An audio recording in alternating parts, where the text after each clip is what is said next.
சாதியின் கட்டுப்பாட்டுல இருக்கிறவன் எந்த கட்சிக்கு போனாலும் அந்த சாதிய துஷ்பிரயோகம் சாதிய வன்முறையை மட்டும்தான் தூண்டுவான். எந்த கலவரத்தான் எடுத்துக்கங்க, சாதிதான் முன்ன இருக்குமே தவிர கட்சி இல்ல. பாபா சாஹேப் டாக்டர் அம்பேத்கர் பிறந்தநாள் அன்னைக்கு பிஜேபியில எல்லா ஒடுக்கப்பட்ட தலைவர்கள் இருக்கிற வீட்டுக்கும் ஒடுக்கப்பட்ட மக்கள் இருக்கிற வீட்டுக்கும் கூடுதல் வரைக்கும் பிஜேபியில இருந்து RSS கோட்பாடுல இருக்கும், பிஜேபி இருக்கும், ஒரு வீட்டுக்கு போய் சாப்பிடணுன்ற அடிப்படையை கொண்டு எல்லாரும் போறாங்க. காலுக்கு செருப்பு கிடையாது, செருப்பு வக்கில்ல கூட்டம் இது. போட்டுக்க துணி இல்ல, குடிக்க தண்ணி இல்ல, நிக்க நிழல் இல்ல, இருக்க இடம் இல்ல, படுக்க இடம் கிடையாது, படிக்க படிப்பு இல்ல, படிச்சா வேலை இல்ல, வேலை கிடைச்சா கூலி இல்ல, கூலி வாங்கறதுக்கு விலைவாசி இல்ல. பாபா சாஹேப் அம்பேத்கர் நடந்து போன அந்த கால் ஷூக்கு, அந்த கால் தட மண்ணுக்கு நாமெல்லாம் ஒண்ணும் கிடையாதுங்க. ஒரு பிரச்சனை இல்ல. SSC சங்கம் வந்து இதை கண்டிக்கிறது. ஒரு பிரச்சனை சொல்லுங்க, அவனுடைய ப்ரொமோஷனு, அவனுடைய டிகிரேடு, அவனுடைய PF, அவனுடைய கிராஜுவேட்டு, அவனுடைய அப்பாயின்மெண்ட், அவனுடைய டிரான்ஸ்பர், சார் இதை தவிர்த்து எதுவும் பேச மாட்டான் சார். அவன் அவர் ஒரு தலைவர், ஒரே தலைவர், இந்த ஒட்டுமொத்த தமிழகத்தில் இருக்கிற ஒரே தலித் தலைவர் அவர் தான் அப்படின்றத அவர் முடிவு பண்றாருன்னா சந்தோஷம், மகிழ்ச்சி, ஏத்துக்கிறேன். அப்ப இந்த மக்களுடைய அனைத்து பிரச்சனையோட சொல்லணும்ல. அம்பேத்கர் பேரை வச்சுட்டு ஏங்கால விழுகிற குழந்தைய, சின்ன குழந்தை அம்பேத்கர் அம்பேத்கர் தான் கேட்டப்போ அப்படின்னு சொன்னவர் ராமதாஸ். திமுக கூட்டி கழிச்சா கரெக்டா இருக்கும். திமுக கூட்டி கழிச்சு தான் பண்ணுவாங்க. தவறு நம்ம கூட இருக்கும் பண்ணாலும் சரி, அவனை விடக்கூடாது. ஒரு கொலை வழக்குல ஒருத்தன் பாதிக்கப்பட்ட போலீஸ்காரன் தான் அவனுக்கு வந்து 15 நாள்ல பெயில் கொடுத்துறாங்க. ஒரு சாதாரண தான் அவனுக்கு பெயிலே கிடையாது. கடைசி தவறு என்ன இருக்கு, அதே காவல்துறை நடவடிக்கை எடுக்கணும். ஜல்லிக்கட்டு எழுச்சின்னு சொல்லுவாங்க, அதெல்லாம் கிடையாது சார், ஜெயலலிதா இல்ல சார், அதனால சார் எல்லாம் ஜல்லிக்கட்டு பேர்ல மல்லு கட்டாங்க. தமிழகத்துல மிக சிறந்த ஒரு மாற்று சக்தியா விஜயால வர முடியும். நான் எங்க போனாலும் என்ன திட்டி விடுறாங்க.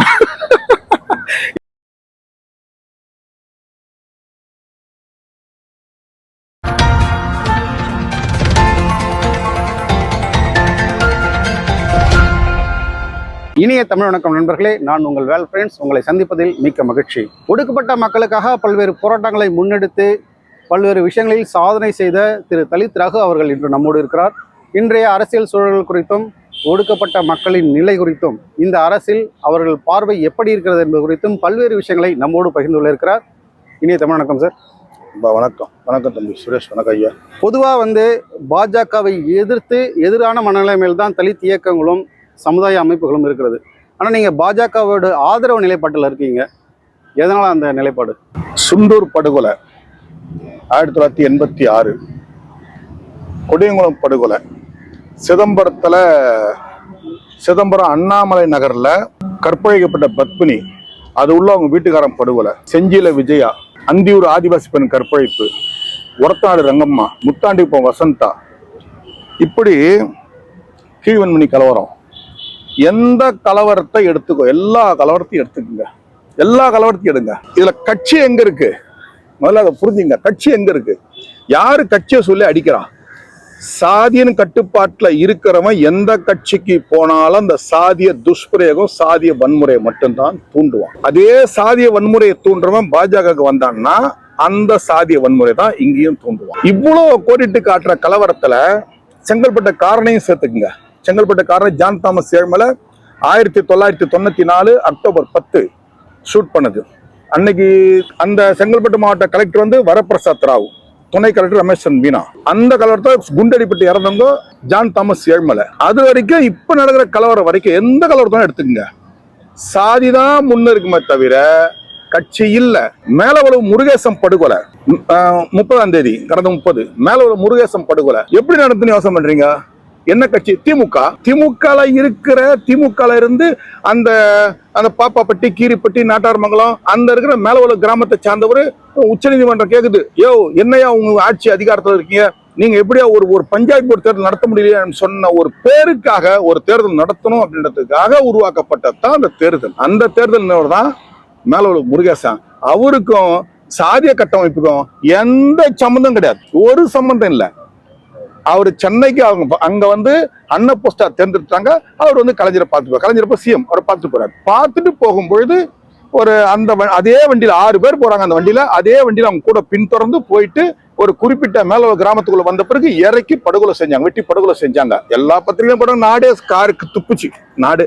இப்போ சரி, மேலவள முருகேசனுக்கும் அந்த அந்த சாதிய துஷ்பிரயோகம் செய்து படுகொலை செய்து என்ன பகை இருக்கு? எதுவுமே இல்லையா. இது ஒரு தனி ட்ராக்கு, இது ஒரு தனி சாம்ராஜ்யம் போல. சாதிய கொடுமை, சாதிய அடக்குமுறை, சாதிய வெறி, சாதிய வன்புணர்ச்சி எல்லாமே இது ஒரு தனி ஒரு பாதை அது போயிட்டு இருக்காங்க. இதை விதைச்சது வேணா சித்தாந்த கோட்பாட்டுல பிராமணர்கள் நம்ம கோடிட்டு காட்டுறோம். நான் இப்ப எந்த பிராமணர்களும் இப்ப எந்த இடத்துலயும் கண் பல்லுக்கு பல்லு யாரும் வரல. அவங்க விதைச்சதை யாரும் அதை பரிசுத்தம் சேர்த்து யாரும் முன் வரல. அதை பாதுகாக்கிறாங்க. இன்னைக்கு அதே பிராமணர்களும் சொல்றாங்க, எதுக்கு உனக்கு இந்த வேலை, அன்னைக்கு ஏதோ சொன்னா எவனோ ஒருத்தன் சொல்லிட்டு போயிட்டான், இதை மாத்துங்கன்னு சொல்றாங்க. ஆனா இதை சுத்தம் செய்யறதுக்கு யாரும் வரல. அதற்கப்புறம் பாருங்க, அந்த பிராமண இதிகாசத்துக்கு அப்புறம் இந்த சாதிய கட்டமைப்பு வந்ததுக்கு அப்புறம் போர்ச்சுகீசர், மங்கோலியர்கள், முகலாயர்கள், ஆங்கிலேயர்கள், அதுக்கப்புறம் பிரெஞ்சுக்காரர் எல்லாம் வந்தாங்க. எல்லாரும் ஆட்சி அதிகாரத்தை பங்கு போட்டு சுகபோக வாழ்க்கையை தான் வந்தாங்களே தவிர சாதிய கட்டமைப்பு யாரும் மாத்தல. இப்ப இருக்க அதிமுக, திமுக அவங்க எல்லாரும் சேர்த்து தான் சொல்றோம், யாரும் மாத்தல. அப்போ கட்சிக்கும் சாதிக்கும் சம்பந்தமே இல்லை. இதுல ஒரு சின்ன விஷயத்தை நான் மையப்படுத்துறேன். என்னன்னா, பிஜேபியில ஒரு கான்செப்ட் உண்டு. என்னன்னா, நான் பிஜேபி ஆதரவாளரு, நான் பிஜேபி எதிர்ப்பாளரு அப்படின்றதுக்கு அப்பாற்பட்ட ஒரு விஷயம் சொல்றேன். நானும் ஒரு பத்திரிகையாளரு. அதுல ஒரு தெளிவா சொன்னான், தலித் சமூகத்தினோட சித்தாந்த கோட்பாட்டில் இருந்தவன். ஒரு விஷயம் ஒன்னா இருக்கு, பாபா சாஹேப் டாக்டர் அம்பேத்கர் பிறந்தநாள் அன்னைக்கு பிஜேபியில எல்லா ஒடுக்கப்பட்ட தலைவர்கள் இருக்கிற வீட்டுக்கும், ஒடுக்கப்பட்ட மக்கள் இருக்கிற வீட்டுக்கும், குடும்பம் வரைக்கும் பிஜேபியில இருந்து RSS சித்தாந்த கோட்பாட்டில் இருக்கும், பிஜேபியில இருக்கும், ஒரு வீட்டுக்கு போய் சாப்பிடணுன்ற அடிப்படையை கொண்டு எல்லாரும் போறாங்க. இது சரியா ஓட்டுக்காக போறாங்க, வேட்டைக்காக போறாங்க, இது சும்மா ஹைவாஸ், சரி ஓகே, அதை கூட யாரும் பண்ணலையே, மத்த கட்சி அது கூட யாரும் பண்ணலையே. இல்ல, இப்ப நீங்க குறிப்பிட்டபடி பார்த்தா பாஜகவை தான் தலித் சமுதாயத்திற்கு எதிரான கட்சியாக கட்டமைக்கிறார்கள். திமுகவில் அந்த பிரச்சனை இருக்கிறது, அதிமுகவிலும் அந்த பிரச்சனை இருக்கிறது. இன்னும் சொல்ல போனா விடுதலை சிறுத்தைகளில் கூட அந்த பிரச்சனை இருப்பதாக குறிப்பிடுகிறார்கள். இப்படி இருக்கும்போது பாஜகவை மட்டும் தலித் சமுதாயத்திற்கு எதிரான ஒரு கட்சியாக கட்டமைப்பதனால் இவர்களுக்கு என்ன பலன்? இல்ல, இன்னைக்கு பாஜக அகில இந்திய அளவுல ஒரு சரியான நேர்கோட்டில் மிக தெளிவா பாஜக வளர்ந்து வருது. நீங்க யாரெல்லாம் போய் கேளுங்க, பாஜக வளர்ந்து வருதா தேஞ்சு வருதான்னு சொல்லிட்டு. அப்போ வளர்ந்து வருது. இப்போ வளர்ந்து வரும்பொழுது அவர்களை வீழ்த்துவதற்கு நிர்வாக ரீதியான குறைபாடுகளையோ, நிர்வாக ரீதியான நேரடி தாக்குதலோ, இல்ல அவங்களுடைய நேரடி விமர்சனங்களோ எதுவும் கிடையாது. ஆனா அது இல்லாதவங்க என்ன பண்றாங்க அப்படின்னு சொன்னாதான் இது தலித் சமூகத்து எதிர்ப்பு, இது எதிர்ப்பு. சரி ஓகே, அதுதான் இவ்வளவு தூரம் சொல்லிட்டு வந்தேன். தமிழகத்தை, சரி இந்தியா முழுக்க தேவையில்லைங்க, தமிழகத்தில் நடந்த கலவரத்துல எந்த இடத்துல பாஜக லேபிளோட எந்த இடத்துல நடந்திருக்கு? அப்படி பார்த்தா SC/STல இருக்கிற பாஜக பிரிவில் இருக்கிற எஸ்சி மக்களா இருக்கிற எஸ்சி தலைவர்களாக நிறைய பேர் படுகொலை செய்யப்பட்டிருக்காங்களே. அப்போ ஆப்போசிட் யாரு இருந்தது? Opposite BJP. இப்ப பிஜேபி தமிழ்நாட்டில் எதிர்ப்புன்னு சொன்னா திமுக சொல்றோம்னு வச்சுங்களேன், பிரதானமா சொல்றோம். அப்போ பிஜேபியில கடந்த காலத்துல, இப்போ கடந்த ஒரு 1-2 வருஷமா நிறைய தலித் லீடர்கள் கொல்லப்பட்டிருக்காங்களே. அப்ப எல்லாரும் திமுகவா?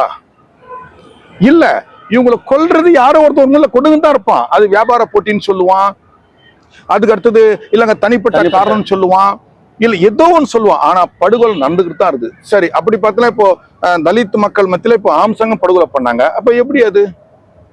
இதுக்கு பிஜேபி கிடையாது, காரணம் இல்ல. அப்ப பிஜேபி எப்படி சொல்ல முடியும்? அப்ப பிஜேபி தலித் கொல்லப்பட்டிருக்காங்க, செத்து போயிருக்காங்க நிறைய பேர். இல்ல, இப்ப நீங்க பாஜகவில் இணைந்தது அல்லது பாஜகவை ஆதரிப்பதற்கு தலித் சமுதாயத்தை சார்ந்த மற்ற தலைவர்களால் விமர்சிக்கப்பட்டிருப்பீர்கள் இல்லையா?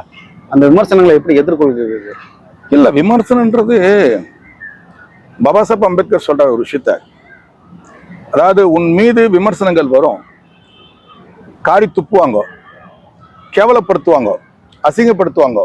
நீ அனைத்தையும் தாங்கிக் கொண்டு உனது திறமையும் நேர்மையும் ஒரு நாள் பிரம்மாண்டமாக வெளிவரும் பொழுது உன்னை காரி துப்புனவங்க கூட, சரி விமர்சனம் செய்தவன் கூட உன்னை நண்பனாக அடைய ஆசைப்படுவான். அதனால நமது எண்ணங்கள் தான் சரியா. நமக்கு ஒரு தளம் தேவை. இப்போ நாம ஒரு இந்த அது ஒடுக்கப்பட்ட சமூகத்துல ஒட்டுமொத்த மக்களை கடல்ல கட்ட வச்சு கடல்ல போய் குச்ச கதை தான். எல்லாம் ஒண்ணுமே கிடையாது அந்த மக்களுக்கு. இந்த மக்களுக்கு மட்டும்தான் அந்த பிரச்சனை. முதல்ல காலுக்கு செருப்பு கூட கிடையாது, செருப்பு வக்கல்ல கூட்டம். இது போட்டுக்க துணி இல்ல, குடிக்க தண்ணி இல்ல, நிக்க நிழல் இல்ல, இருக்க இடம் இல்ல, படுக்க இடம் கிடையாது, படிப்பு இல்ல, படிச்சா வேலை இல்ல, வேலை கிடைச்சா கூலி இல்ல, கூலி வாங்கி விலைவாசி இல்ல.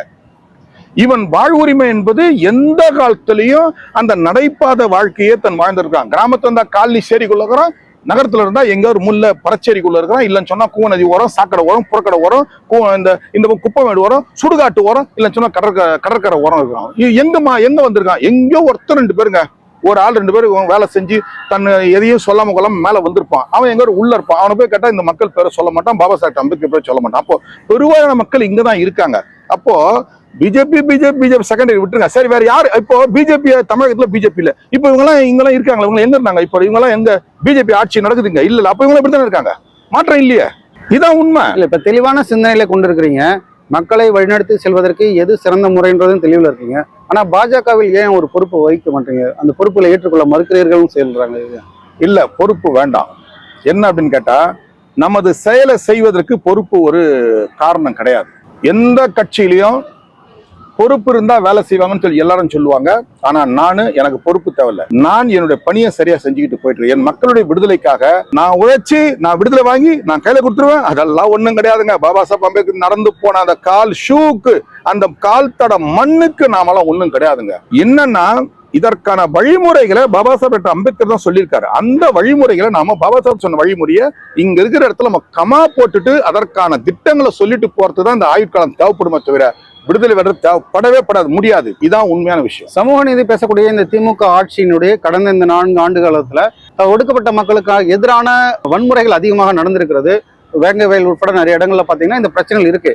ஆனா தலித் மக்களுக்காக போராடக்கூடிய தலித் ரகு இந்த விஷயங்களை எதிர்ப்பு தெரிவிக்காமல் அமைதியாக ஏன் கடந்து போயிருக்கிறார்? சார், நம்ம எதிர்ப்பு தெரிவிச்சு என்ன சார் ஆக போகுது? சரி, தலித் ரகு வன்மையா கண்டிக்கிறார், அப்புறம் வேற உடனே அப்படிங்களா தலித் ரகு கண்டிச்சிட்டாருங்க, எனவே மக்களை எல்லாரும் கோயில்களை கூட்டிட்டு போங்க, மக்களை பொது கிணத்தை தண்ணி எடுக்க விடுங்க, மக்களை ஊரு வேற சரி வேற பிரிக்காதீங்க, தலித் ரகு சொல்லிட்டாரு, ஊரும் சரி ஒன்னாக்கிடலாம் அப்படின்னு சொல்லி முடிவுக்கு வந்துருவாங்களா? கிடையாது சார், வாய்ப்பே கிடையாது. இந்த வாய்ப்பு இல்லை. அதனால நான் சொல்லி ஒன்னும் ஆகப்படுத்தல. இதற்கான முகாந்திரம் என்பது நம்ம பயணிக்கிற பயணத்தில் தான் இருக்குதே தவிர நாம சொல்லி இது ஆயிடுங்க, நீங்க என்னங்க பண்ணீங்க, ஊரெல்லாம் நடக்குது, நீங்க ஏங்க எங்கெங்க செலவு ஒடிக்கல? எல்லா இடத்துலயும் பாபா சாஹேப் செலவு ஒடிச்சுன்னு தான் இருக்கிறோம். நாம கண்டிக்கிறதுனால செலவு கண்டிச்சிட்டாங்க, நம்ம செக்ரட்டரியேட்ல போராட்டம் பண்ணிட்டாங்கன்னு சொல்லி செலவு ஒடிக்கலையா? இல்ல, இப்ப எதிர்ப்பே தெரிவிக்கவில்லை என்றால் அதை இவங்களால எதுவும் செயல்பட முடியாது, நம்ம மேற்கொண்டு செய்யலாம் அப்படின்ற ஊக்கத்தை கொடுப்பதாக இல்லையா? எதிர்ப்பு தெரிவிக்கிறதுக்கு நிறைய பேர் இருக்காங்க ஐயா. நான் எதிர்ப்பு தலித் ரகு சொல்றதுதான் பெரிய எதிர்ப்பெல்லாம். எதிர்ப்பு தெரிவிக்க நிறைய பேர் இருக்காங்க. நாம ஒரு போராட்டம் ஆர்ப்பாட்டத்தை அறிவிக்கிறோம் அப்படின்னு சொல்லும் பொழுது அதுல அந்த வகையில அது மாற்றத்தை உண்டு பண்ணுமான்னு சொல்லி சொன்னா கண்டிப்பா மாற்றத்தை உண்டு பண்றதுக்கு வாய்ப்பு இல்லை. நம்ம கலெக்டர் மனு கொடுத்துருக்கோம். என்ன கொடுத்துருக்கோம்னா, எந்த இடத்துல சிலை உடைக்கப்படுதோ அந்த இடத்துல தயவு செய்து மீதி இருக்கிற சிலை சுத்தமா உடைச்சிருங்கன்றோம். உடைச்சிட்டு வெங்கல சிலை வைங்கன்னு சொல்றோம். எங்கெல்லாம் சிலை சாதிய வன்கொடுமையில் இருக்கிறவங்க, சாதிய சித்தாந்தத்தில் இருக்கிறவங்க எங்கெல்லாம் சிலை ஒடிக்கிறாங்களோ சார், அவங்க முழு சிலை ஒடிக்கிறது உத்தரவு கொடுங்க, ஒடிச்சிருங்க, ஒடிச்சிட்டு அங்க வெங்கல சிலை வச்சிருங்க. ஒடிக்க முடியாது. இல்ல, இப்ப கல்வியில உயர்ந்த சமூகமாக படிப்பறிவில் முன்னேறிக்கக்கூடிய இன்றைய சூழலிலும் அந்த ஜாதிய வெறி பொதுமக்களிடம் காணப்படுகிறதா அல்லது தனிப்பட்ட மனிதர்களிடம் காணப்படுகிறதுன்னு பாக்குறீங்க? சார், கிராமத்து சென்னையை தாண்டி பக்கத்துல போயிட்டீங்கன்னா நீங்க தெளிவா உங்களுக்கு தெரியும், அங்க சாதிய கட்டமைப்பு இருக்குன்னு நீங்க தெளிவா சொல்லிடலாம். இல்ல சார் அப்படின்னு சொல்லி யாரும் சொல்ல முடியாது. நீங்க சென்னை கடந்து போங்க, நான் சாப்பிட்ட இலை நம்ம தான் எடுக்கணும். நீங்க என்ன சாதியெல்லாம் கிடையாது சார், சாப்பிட்ட இலை நீங்க தான் எடுக்கணும். இன்னைக்கு சென்னை காஞ்சிபுரத்துல இருக்கு, செங்கல்பட்டுல இருக்கு சார், ஆச்சுங்களா? சென்னைக்குள்ள ஒரு கோட்பாடு இருக்கு. சென்னைக்குள்ள ஒரு கோட்பாடு இருக்கு. நீங்க அனைத்து மக்களும் சேர்ந்திருக்கிற இடத்துல போயிட்டு நான் ஒரு பட்டியலினத்தை சார்ந்தவன், நான் ஒரு தலித் சமூகவாதி, என் தலைவர் பாபா சாஹேப் அம்பேத்கர் தலைவர் ஏத்துக்கிட்ட சொல்லிட்டு ஒரு வீடு கேளுங்க சார், ஒரு வாடகை வீடு கேளுங்க, யாரும் வீடு கொடுவாங்களா பாருங்க. இந்த காலத்துல இப்ப அப்படி சார் இருக்கு சார், போங்க சார், போங்க சார், போங்க. வீடு கிடைக்கும், வீடு கிடைக்கும், நான் இல்லைன்னு சொல்ல, கிடைக்கும். பாய்ங்கிற இடத்துல கிடைக்கும், கிறிஸ்துவன்ற இடத்துல கிடைக்கும். அடுத்தது ஊரை விட்டு ஊர் வந்தாலும் ஒரு இடத்துல சேர்ந்து போயிட்டு ஹவுசிங் போர்டுல இருப்பாங்கல்ல, கவர்மெண்ட்டுடைய ஹவுசிங் போர்டு, அங்க கிடைக்கும். வாங்க சார், மயிலாப்பூர், மந்தவெளி, தியாகராய நகர், அசோக் நகர், கே நகர், புரஷவாக்கம், இங்கெல்லாம் கோடம்பாக்கம், அங்கெல்லாம் வாங்க சார், வந்துட்டு சொல்லுங்க. நீங்க நான் பாபா சாஹேப் டாக்டர் அம்பேத்கர் வழி நடப்பவன், எனக்கு ஒரு வீடு கொடுங்க அப்படின்னு கேளுங்க. அட்வான்ஸ் எவ்வளோன்னு தரேன்னு சொல்லுங்க. கிடைக்காது சார், வீடு கிடைக்காது. அது பேர் என்ன சார்? எங்க வீடு நான் கொடுக்க மாட்டோம் அப்படின்னு சொல்றாங்களா? அது சாதியின் தாக்கம் தானே சார். அது சாதியின் தாக்கம். யாருக்கு தான் இவர் கொடுக்கூடாதுன்னு சொல்றது சாதியின் தாக்கம். இல்ல, இப்ப இது ஒரு பொதுவான குற்றச்சாட்டு அப்படின்றத தாண்டி இப்ப செட்டியார்கள்ல பாத்தீங்கன்னா அவங்க செட்டியார்களுக்கு மட்டும் வீடு தருவாங்க, இஸ்லாமியர்களுக்கு மட்டும் வீடு தருவாங்க. இந்த மாதிரி சில விஷயங்கள் அந்தந்த பகுதிகளில் காணப்படத்தானே செய்கிறது. இதற்கும் அதற்கும் என்ன வேறுபாடு பாக்குறீங்க நீங்க? இல்ல, செட்டியார்னா செட்டியாருக்கு வீடு தருவாங்க, முதலியார் வீடு தருவாங்க அப்படின்னு கிடையாது. இப்போ வீடுன்றது பார்த்தா வெஜிடேரியன், நான் வெஜிடேரியன் அப்படிதான் பார்ப்பாங்க. இந்த செட்டியார் ஒரு சமூகம் மட்டும்தான் ஒன்னா இருக்கணும், வேற யாருக்கும் வீடு கொடுக்க கூடாதுன்னு சொல்லி சொல்றவங்க யாரும் பார்த்தா இப்போதைக்கு பார்த்தீங்கன்னா ஒரு 2-3 பேர் இருக்காங்க. ஃபர்ஸ்ட் ஜெயின் அவங்க ஒரு சென்னையில இருக்கிற ஒரு அபார்ட்மெண்ட் பில்டிங் எடுத்தாங்களா, மொத்த பில்டிங் எடுத்துருவாங்க. வேற ஆள் யாருக்கும் அவரு சாதியில நான் உயர்ந்த சாதி, நான் செங்குந்த முதலியாரு, நான் நாட்டுக்கோட்டை செட்டியாரு, நான் முதலியாரு அப்படின்னு சொன்னாச்சு அவங்களுக்கு வீடு கிடையாது. அங்க ஜெயின் எடுத்தாலும் பில்டிங் மொத்த பில்டிங் அவங்க எடுத்துருவாங்க. ஒரு அபார்ட்மெண்ட் எடுத்தாலும் அது சொல்லலாம், நிறைய இடத்துல இருக்குது. நம்ம சோலை நடரா தேட்டர்ல ஒரு ரெயின்போ பில்டிங் இருக்குது. அந்த பக்கம் நம்ம எஸ்பிஆர் மால் உள்ள ஒரு பில்டிங் இருக்குது, அது உள்ள மொத்தத்தையும் எடுத்துருவாங்க. அந்த பக்கம் நம்ம அண்ணாண்ட வந்து அந்த பழைய வசந்த் தேட்டர் பார்த்து ஒரு பில்டிங் இருக்குது, அது மொத்தமா எடுத்துட்டாங்க. அது கூட ஒரு ஆள் வேற ஆள் கிடையாது. இந்த பக்கம் மின்ட்ல பழைய கிருஷ்ணா தேட்டருக்கு இடிச்சிட்டு இப்போ ஒரு பில்டிங் கட்டாங்க அபார்ட்மெண்ட். அதுல மொத்தம் இருக்கிற ஒட்டுமொத்த பில்டிங்ல ஒரு பில்டிங் கூட கிடையாது, அது எல்லாம் ஜெயின் தான். அந்த மாதிரி இருப்பாங்க. அதே போல பாத்தீங்கன்னா இஸ்லாமியர் வசிக்கிற பகுதியில இஸ்லாமியர் தவிர்த்து வேற ஆளை விட மாட்டாங்க. அது இப்போ நடைமுறையில் இருக்கு. இஸ்லாமியரை தவிர்த்து, அது மத ரீதியான கோட்பாடு. அதுக்கு அடுத்தது பாத்தீங்கன்னா ஒரு குறிப்பிட்ட தெருவுக்குள்ள, அதாவது நீங்க வந்து திரிசூலம், பல்லாவரம், பம்மல் அந்த பக்கம் போனீங்கன்னா தேவரின மக்கள், கல்லர், மரவர், அகமுடையர் தேவரின மக்கள் வந்து ஒரு கூட்டமா ஒரு பகுதியில வாழ்வாங்க. அந்த பகுதிக்குள்ள மற்றவங்க வந்து விட மாட்டாங்க, அவங்க அங்கதான் இருப்பாங்க.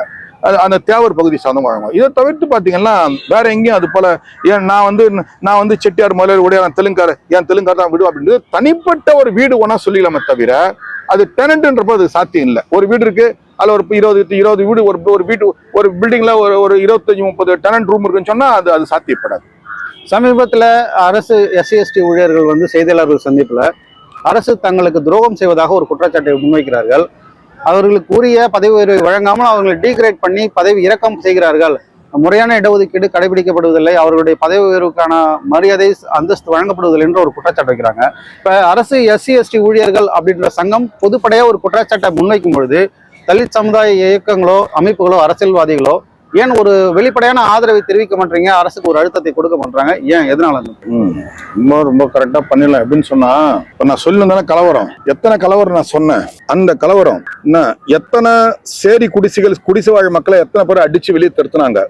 இங்க இருக்கிற ஒட்டுமொத்த மக்களை உருட்டி பரட்டி மூட்டை கட்டி கொண்டு போய் செம்மஞ்சேரி, துறப்பாக்கம், கண்ணகி நகர்னு சொல்லிட்டு அங்க கொண்டு போய் மக்களை கூட்டிட்டு வந்துட்டாங்க இல்லைங்களா. எல்லா மக்களும் சாக்கடை ஓரமாகிற மக்களை எல்லாரையும் கொடுத்து எடுத்துட்டாங்க. இன்னைக்கு அந்த இடத்த வந்து காசாகிராண்டுக்கும் இருக்கிற பட்டா எல்லாத்துக்கும் பட்டா போட்டு அவனுக்கு கொடுத்துட்டாங்க. அந்த மக்கள் குடியிருந்த மக்கள், பூர்வீக சென்னை மக்கள் குடியிருந்தவங்க விரட்டி விட்டாங்க. புரிஞ்சுதா? இதுக்கு எத்தனை எஸ்சி/எஸ்டி சங்கம் சார் குரல் கொடுத்தது? அதாவது அவங்க எஸ்சி/எஸ்டி அவங்க தலித்தா, நாம தலித்தா இல்லைன்னு சொல்ல வரல. எத்தனை மக்கள் குரல் கொடுத்தாங்க? இப்ப எஸ்சி/எஸ்டி குரல் எது கொடுக்குறாங்கன்னு கேட்டா, அவனுடைய வாழ்வாதாரம் பறிக்கப்படல. அவன் ஏற்கனவே நிறைய சோறு தின்றான். அதுல வந்து முட்டை இருக்கு, கறி இருக்கு, மீன் இருக்கு, எல்லாம் இருக்கு. எறா இல்லைன்னு போராடினுக்கிறான். அவ்வளவுதான் விஷயம். இங்க தட்டு கூட கிடையாது, சோறு கூட கிடையாது. இவனுக்கு அடித்தட்டு சோறே இல்லை. இவன் பிரச்சனை கேட்கறதே கிடையாது. எத்தனை எஸ்சி/எஸ்டி அரசு ஊழியர் யார் சார் வந்து இந்த மக்களுடைய பிரச்சனை எனக்கு ஒருத்தனை விரல விடு சார். யாரா இன்னைக்கு எல்லா எஸ்சி/எஸ்டி எல்லாரும் எனக்கும் தெரியும், என்னையும் தெரியும். என் பெரும்பாலும் எஸ்சி/எஸ்டி மீட்டிங் வந்தா என்ன கூட மாட்டாங்க யாருமே. ஏன்னு சொன்னா நான் வந்தா முன்னாள் திட்டி கிடப்பான் எல்லாரையும். நீ என்னோட இன்னும் பண்ணிருக்கிய இந்த மக்களுக்கு ஒரு பிரச்சனை இல்ல. எஸ்சி/எஸ்டி சங்கம் வந்து கண்டிக்கிறது ஒரு பிரச்சனை சொல்லுங்க. அவனுடைய ப்ரொமோஷனு, அவனுடைய டிகிரேடு, அவனுடைய பிஎஃப், அவனுடைய கிராஜுவேட், அவனுடைய அப்பாயின்மெண்ட், அவனுடைய டிரான்ஸ்பர் சார், இதை தவிர்த்து அவன் எதுவும் பேச மாட்டான் சார். அவன் இதை நாம சொல்ல தேவையில்ல. இதை பாபா சாஹிப் சொன்னாரு. பாபா சாஹிப் என்ன சொன்னார்னா, நான் வாங்கி கொடுத்த இடஒதுக்கீட்டு என்ற ஒரு உரிமை சலுகை, அத என் கூட இருக்கிறவங்களே அதை வந்து அனுபவிக்கிறேன்னு நினைக்கிறாங்களே தவிர அடுத்த தளத்துக்கு ஒடுக்கப்பட்ட மக்களுக்கு அதை கொண்டு போகணும் சொல்லி யாரும் நினைக்கிறது இல்லைன்னு சொல்லிட்டு, யார் காலத்துல பாபா சாஹிப் காலத்துல அவர் கூட சொன்னார், அவங்களே கொண்டு போகலன்னு சொல்லிட்டு அது சில குறிப்பிட்ட பேரையும் சொன்னார் எல்லாரையும். அப்படி இருக்கும்போது இப்ப யார் சார் எஸ்சி/எஸ்டின்னு சொல்றதுதான் கரெக்ட் தான் சார். அதை நம்ம பாதுகாக்கணும். அது இந்த ஒடுக்கப்பட்ட மக்கள் அந்த வேலைக்கு போகணும் அப்படின்றது வேற விஷயம். என்ன, அந்த இடத்துக்கு இவன் போனான்னா அந்த இடத்துல இருந்து இவன் அடுத்த மக்களை கை கொடுக்கணும். குறைஞ்சபட்சம் உன் வாழ்நாள்ல ஒரு புள்ளைய படிக்க வைங்க சார். எஸ்சி/எஸ்டி சார் மாசத்துக்கு 50,000 இருந்து 1.5 லட்சம் வரைக்கும் சம்பளம் வாங்குற எஸ்சி/எஸ்டி இருக்கான் சார். மாசத்துக்கு 50,000 இருந்து 1.5 லட்சம் வரைக்கும் சம்பளம் வாங்குறான் சார். சார் வாழ்க்கையில ஒரு நாள் ஒரு புள்ளைய படிக்க முடியாது. ஒரு புள்ள, ஒரே ஒரு குழந்தைய படிக்க வச்சா என்ன சார் எவன் சார் பண்றான்? சலுகைகளை பயன்படுத்தி தங்கள் வளர்ந்து கொள்கிறார்கள். அவ்வளவுதான் சார், முடிஞ்சிச்சு. திரும்பி எட்டி கூட பார்க்க மாட்டான் அந்த பக்கம். சார் நீங்க இந்த சேத்துப்பட்டு, நுங்கம்பாக்கம், இந்த புளியந்தோப்பு சைடு, புளியந்தோப்பு பக்கம், அடுத்தது இந்த டாக்டர் அம்பேத்கர் நகர், நீங்க போங்க சார். நீங்க போங்க, போய் பாருங்க. போனீங்கன்னா அங்க எஸ்சிஎஸ்டில பேங்க் ஸ்டாஃப் எல்லாம் இருப்பார் சார். அங்க அவரு போறது தெரியாது, வர்றது தெரியாது. அவர் போகும்போது ஊர் நாட்டாம மாதிரி போவாரு, ஊர் நாட்டாம மாதிரி வருவார். போறதும் வரதும் பாத்தீங்கன்னா அந்த ஊருக்கு நாட்டாம மாதிரி போவார். முதலமைச்சர் இவரை கேட்டுக்கிட்டா காரு வண்டி எடுப்பாரு அப்படின்ற எண்ணத்தோட அப்படி நிமிந்து போய் நிற்பாரு. அந்த மக்களை திரும்பியே பார்க்க மாட்டான் சார். ஏன்னா அவனுக்கு தொப்பரவே கஞ்சி இருக்குது. நீங்க சொல்றது வந்து சலுகைகளால் உயர்ந்தவர்களை, உயர்ந்தவங்க அவங்கதான் அடித்தட்டுல குப்பை வார எஸ்சி அவன் சார். அந்த மக்களை ஒண்ணு சார் 100% இடஒதுக்கீடு இல்லாத ஒரு துறை எது கேட்டா குப்பை வாரத்தான். அங்க ஒருத்தரும் போட்டி போட வர மாட்டான், இடஒதுக்கீடு கூட கேட்க மாட்டான். எல்லாம் அந்த மக்கள் தான் வாரணும். ஏன்னா அந்த ஈவு நிலைக்கு அவன் தான் தேவை, அவன் தான் சகிச்சுட்டு வருவான். வன்கொடுமை தடுப்பு சட்டத்தை நீர்த்து போக செய்வதற்கான ஷரத்துகளை தமிழக அரசு ஏற்படுத்தி இருக்கிறது அப்படின்ற ஒரு குற்றச்சாட்டு வைக்கப்படுகிறது. டிஎஸ்பி தான் விசாரிக்கணும் அப்படின்ற பிசிஆர் ஆக்டை வந்து ஒரு காவல் நிலையத்துல வந்து இன்ஸ்பெக்டரை விசாரிக்கலாம் அப்படின்ற மாதிரி திருத்தங்கள் செய்யப்பட்டிருக்கிறது. இந்த விஷயத்தை நீங்க எப்படி பாக்குறீங்க? இது வந்து ஒரு நல்ல விஷயமாக பார்க்குறீங்களா அல்லது அதை முடக்கக்கூடிய விஷயமா பாக்குறீங்களா? இப்போ ஒரு போலீஸ் ஸ்டேஷன்ல போனீங்கன்னு சொன்னா சார், எல்லா காவல்துறையிலும் சரி, ஒரு பிரச்சனை ஒரு மக்களை ஏதோ ஒரு சாதாரண ஆளை ஒரு பிரச்சனைக்காக கூட்டு போயிட்டாங்க அப்படின்னு வச்சுங்களேன், அந்த ஊர்ல இருக்கிற யாரை பிடிச்சா இந்த இன்ஸ்பெக்டரை சரி பண்ணலாம்னு சொல்லி அவருக்கு தெரியும். யாரை பிடிச்சா இந்த இன்ஸ்பெக்டரை சரி பண்ணலாம் அப்படின்னு சொன்னா அவரை போய் பிடிச்சி வருவாங்க ஜனங்க. இன்ஸ்பெக்டர் சொல்ல மாட்டாரு இவரை கூட்டு வா நான் அப்பதான் சரியாவேன், அவர் வெளியே சொல்ல மாட்டாரு. அவர் என்னமோ நாலு டம்ளர் லோட்டா கஞ்சியை உள்ளத்துக்கு விட்ட மாதிரி வரப்பதான் நின்று இருப்பாரு. அவர் எல்லா இன்ஸ்பெக்டர் அப்படிதான். விட மாட்டாங்க அந்த ஊர்ல கட்டுப்பாரு, இந்த ஊர்ல கட்டுப்பாரு, நான் அப்படி இருப்பேன்னு சொல்லுவாரு. ஆனா பாதிக்கப்பட்டவனுக்கு தெரியும், 4 பேரை விசாரிப்பான். யார் நான் கூப்பிடணும், இன்ஸ்பெக்டர் ரொம்ப வரப்பாக்குற ரிமாண்ட் பண்ணிட்டு சொன்ன உடனே ஓடி போயிட்டு கூப்பிட்டு வருவான். கூப்பிட்டு வந்த பிறகு அவனை எப்படி கூப்பிடுவார், நான் வாங்க எப்படி இருக்கீங்க, நல்லா எப்படி இருக்கீங்களா, வாங்க எப்படி இருக்கீங்க, வாங்க உட்காருங்க, என்ன விஷயம் அப்படின்னு சொல்லி பேசுவார். உள்ள அந்த காம்ப்ரமைஸ் எல்லாமே முடிஞ்ச பிறகு அதுக்கப்புறம் சரி ஓகே, அதுக்கப்புறம் கூப்பிட்டு அக்யூஸ்டு யாரை விசாரணை கொண்டு வரும் அவனோட சொந்தக்காரை கூப்பிட்டு வச்சு தொலைச்சிரும், உன்னை ஒழுங்கா இருந்துக்கோ, ஏதோ ஒரு வந்தாருன்னா விட்டேன் ஞாபகம் வச்சுக்கோ அப்படின்னு சொல்லி அனுப்புவாங்க. அதே போல இந்த தெருவுல வந்து பொட்டி கடை, தெருவுல பிளாட்பாரத்துல சாப்பாட்டு கடை, இந்த பழக்கடை எல்லாம் இருக்குல்ல சார், எத்தனை சாப்பாடு எவ்வளவு இருக்குது, எல்லாம் இருக்குல்ல. சரி, எந்த சாப்பாட்டு கடையிலாவது போலீஸ் ஸ்டேஷன்ல இருந்து பொட்டலம் சோறு வாங்காத ஒரு போலீஸ் ஸ்டேஷன் எனக்கு காட்டுங்க சார், நீங்க சொல்லுங்க, நான் கேட்டுக்கிறேன் சார். இந்த பொட்டி கடை சாப்பாட்டு கடை ரோடு பிளாட்ஃபார்ம்ல தள்ளுவண்டி கடை போடுவாங்க. இந்த போலீஸ் ஸ்டேஷன்ல இருந்து நாங்க ஒரு பொட்டலம் சோறு வாங்க மாட்டோம் சொல்லி சொல்லு சார், ஒரு போலீஸ்காரன் சொல்ல நாங்க வாங்க ஒரு ஸ்டேஷன் சொல்லுங்க. அப்போ பொட்டலம் சோத்துக்கு பொட்டலம் சாப்பாட்டுக்கு வந்து நிக்கிறீங்கன்னு அவமானப்படுத்தல, அதெல்லாம் கிடையாது, அது சொல்ல வரல. இது ஒரு சரத்து உண்மை. இந்த பொட்டலம் சாப்பாட்டுக்கு ஒரு எஸ்ஐ ஒரு ஏட்டு பைக் எடுத்துக்கணும், ஜீப் எடுத்துக்கணும், ரோட்ல இருக்கிற பொட்டிகள்ல சாப்பாட்டு வாங்க வரவரு இந்த தேசத்தின் கட்டமைப்பு SC/ST பத்தி பேசுறதுக்கு தகுதி அவருக்கு இருக்கா? சொல்லுங்க, எப்படி இருக்கு? அதுல இதை எதிர்த்து எந்த விதமான போராட்டமோ ஆர்ப்பாட்டமோ யாரும் பண்ணவே இல்லையே, எல்லாமே அப்படியே எதுவும் நடக்காத மாதிரி தானே போயிட்டு இருக்காங்க சார். இப்போ அதிமுக போராட்டம் பண்ணிட்டு இருக்காங்க. சில போராட்டம் அவர் குரல் கொடுத்தாரு, அதுல இருக்க 2 பேரும் குரல் கொடுத்தாங்க இல்லைங்களா? இருக்கிற தலித் தலைவர்கள் வந்து அதிமுக இருக்கிற சில கூட்டணியில் இருக்கிற தலித் தலைவர்களும் மற்றவங்க வந்து சமூக சித்தாந்த கோட்பாட்டு விலகி ரொம்ப நாள் ஆகுது. அதாவது உன் எண்ணம் எதுவாக இருக்கின்றதோ அதுவாகவே நீ மாறுகிறாய், அவ்வளவுதான் விஷயம். எதிர்பார்ப்பு இல்லாத வாழ்க்கை யாருக்கும் இல்ல. எதிர்பார்ப்பு என்னன்றதான் கேள்வி. எதிர்பார்ப்பு இல்லாத வாழ்க்கை யாருக்கும் இல்ல. எதிர்பார்ப்பு என்னன்றதான் கேள்வி. சிலர் எதிர்பார்ப்பு இந்த சமூகம் பேரை சொல்லி நான் ஆளாவணும், சில எதிர்பார்ப்பு. சிலர் எதிர்பார்ப்பு சமூகம் பேரை சொல்லி நாமும் அரசியல் அதிகாரத்தை ஏதோ ஒரு கிடைச்ச கொஞ்சம் அதிகாரத்தை பிடிக்கணும்ன்ற எண்ணம்.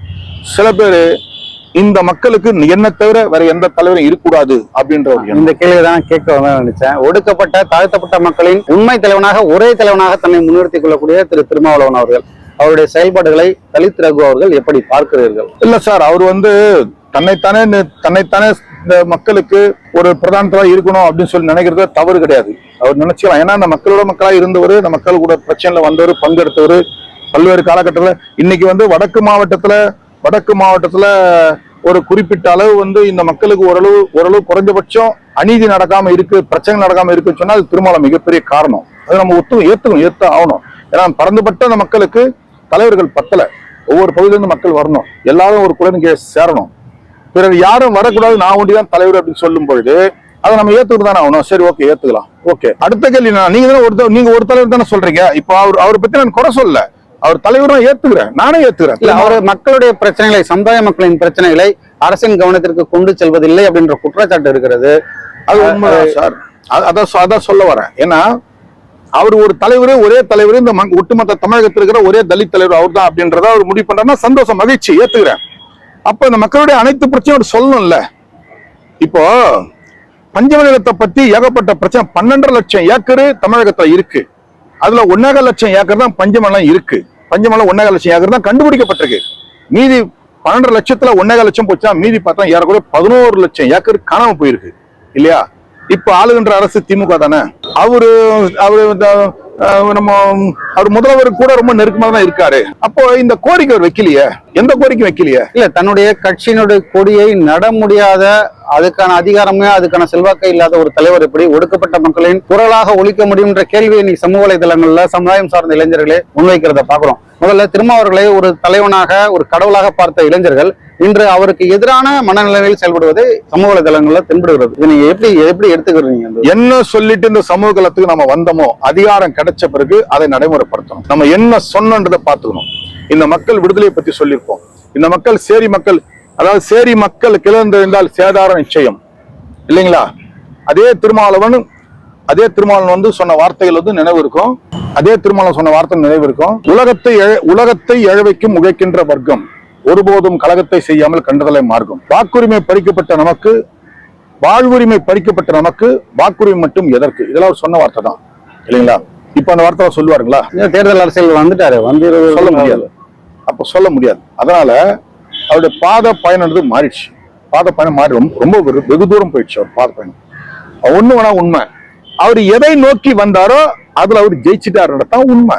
அவர் மனசுக்குள்ள எதை நோக்கி வந்தாரோ அதை அவர் ஜெயிச்சுட்டார். அவ்வளவுதான். தனிப்பட்ட குற்றச்சாட்டு ஏதாவது இருக்குதா நீங்க சொல்றத? அவர் தனிப்பட்ட அதிகாரத்தை நோக்கி தான் பயணிச்சார்னு சொல்ல வரீங்களா? அவரு இப்போ இந்த மக்கள் வந்து இது நாள் வரைக்கும் இந்த மக்கள் அடித்தட்டு பிரச்சனைக்காக அடுத்தவளை கையேந்தி வேலை வாய்ப்பிலோ, இடஒதுக்கீட்டிலோ, அல்லது சாக்கடையிலோ, சமூக அந்தஸ்திலையோ, கோவில் பிரச்சனையிலோ, கல்வி ஒதுக்கி எல்லாத்திலும் புறக்கப்பட்ட ஒரு மக்கள், ஒடுக்கப்பட்ட மக்கள். என்ன ராமதாச மட்டுமே எதிர்த்து பேசி பேசி பேசி பேசி பேசி வந்த அவர் திருமாவளவன் நண்பர், நம்ம சகோதரர் தான். சரி, இந்த அதை மட்டும் எடுத்து பேசி வந்து அதிகாரம் கிடைச்சிருக்கு. இப்போ இந்தியா முழுக்க ஏறக்குறைய 140க்கு மேல இருக்கான் தலித்துடைய எம்பி. இந்தியா முழுக்க ஏறக்குறைய 127 ஏறக்குறைய சரியா கவனிக்கல. அவ்வளவு எம்பி இருக்காங்களே, ஒரு எம்பி சந்திச்சு பேசியிருக்காரா? பாஸ்வான் இருக்கும்போதே ஒரு எம்பியா இருந்தார். பாஸ்வான் சந்திச்சு பேசினாரா? மாயாவதி சிஎம் இதே பிரச்சனை வந்து மத்தியில வரும்போது வன்கொடுமை தடுப்பு சட்டத்தை நீர்த்து போக செய்ய மோடி அரசு சில விஷயங்களை செய்யும் போது ராஜினாமா செய்வேன் மோடியை எதிர்த்து வாதிட்டு அந்த வன்கொடுமை தடுப்பு சட்டத்தை வலுவாக்குனதுல ராம்விலாஸ் பாஸ்வான் அவர்களுக்கு ஒரு தகுந்த மரியாதையும் அவருடைய செயல்படும். அதை ஏன் இங்க மாநிலத்தில் செய்ய மறுக்கிறார்கள் அப்படின்றது தானே இங்க கேள்வியாக வைக்கிறது சார். அதாவது அடிமை வாழ்க்கை, அடிமை சாசனம் எழுதி அடிமை வாழ்க்கைன்னு சொல்லி வந்ததுன்னு சொன்னா, அது ஆண்டகட்ட அடிமையா இருந்தான்னா, அரசு கிட்ட அடிமையா இருந்தான்னா, வன்னியர் கிட்ட அடிமையா இருந்தான்னா, கவுண்டர் கிட்ட அடிமையா இருந்தான்னா, எல்லாம் அடிமை வாழ்க்கை அடிமை சாசனம் எழுதிட்டா சார். அரசு ஆண்ட கிட்ட இருந்தானா, அரசியல் கிட்ட இருந்தானா? இவள் தானே சார். இப்போ ஆண்ட கிட்ட அடிமைப்பட்டவன் அர்ஜுனன் சொல்றான் சார். ஆண்ட கிட்ட அடிமைப்பட்ட அர்ஜுனன் சொல்றான் சார். அரசு கிட்ட அடிமைப்பட்ட ஆதித்யாவன் சொல்றான் சார்.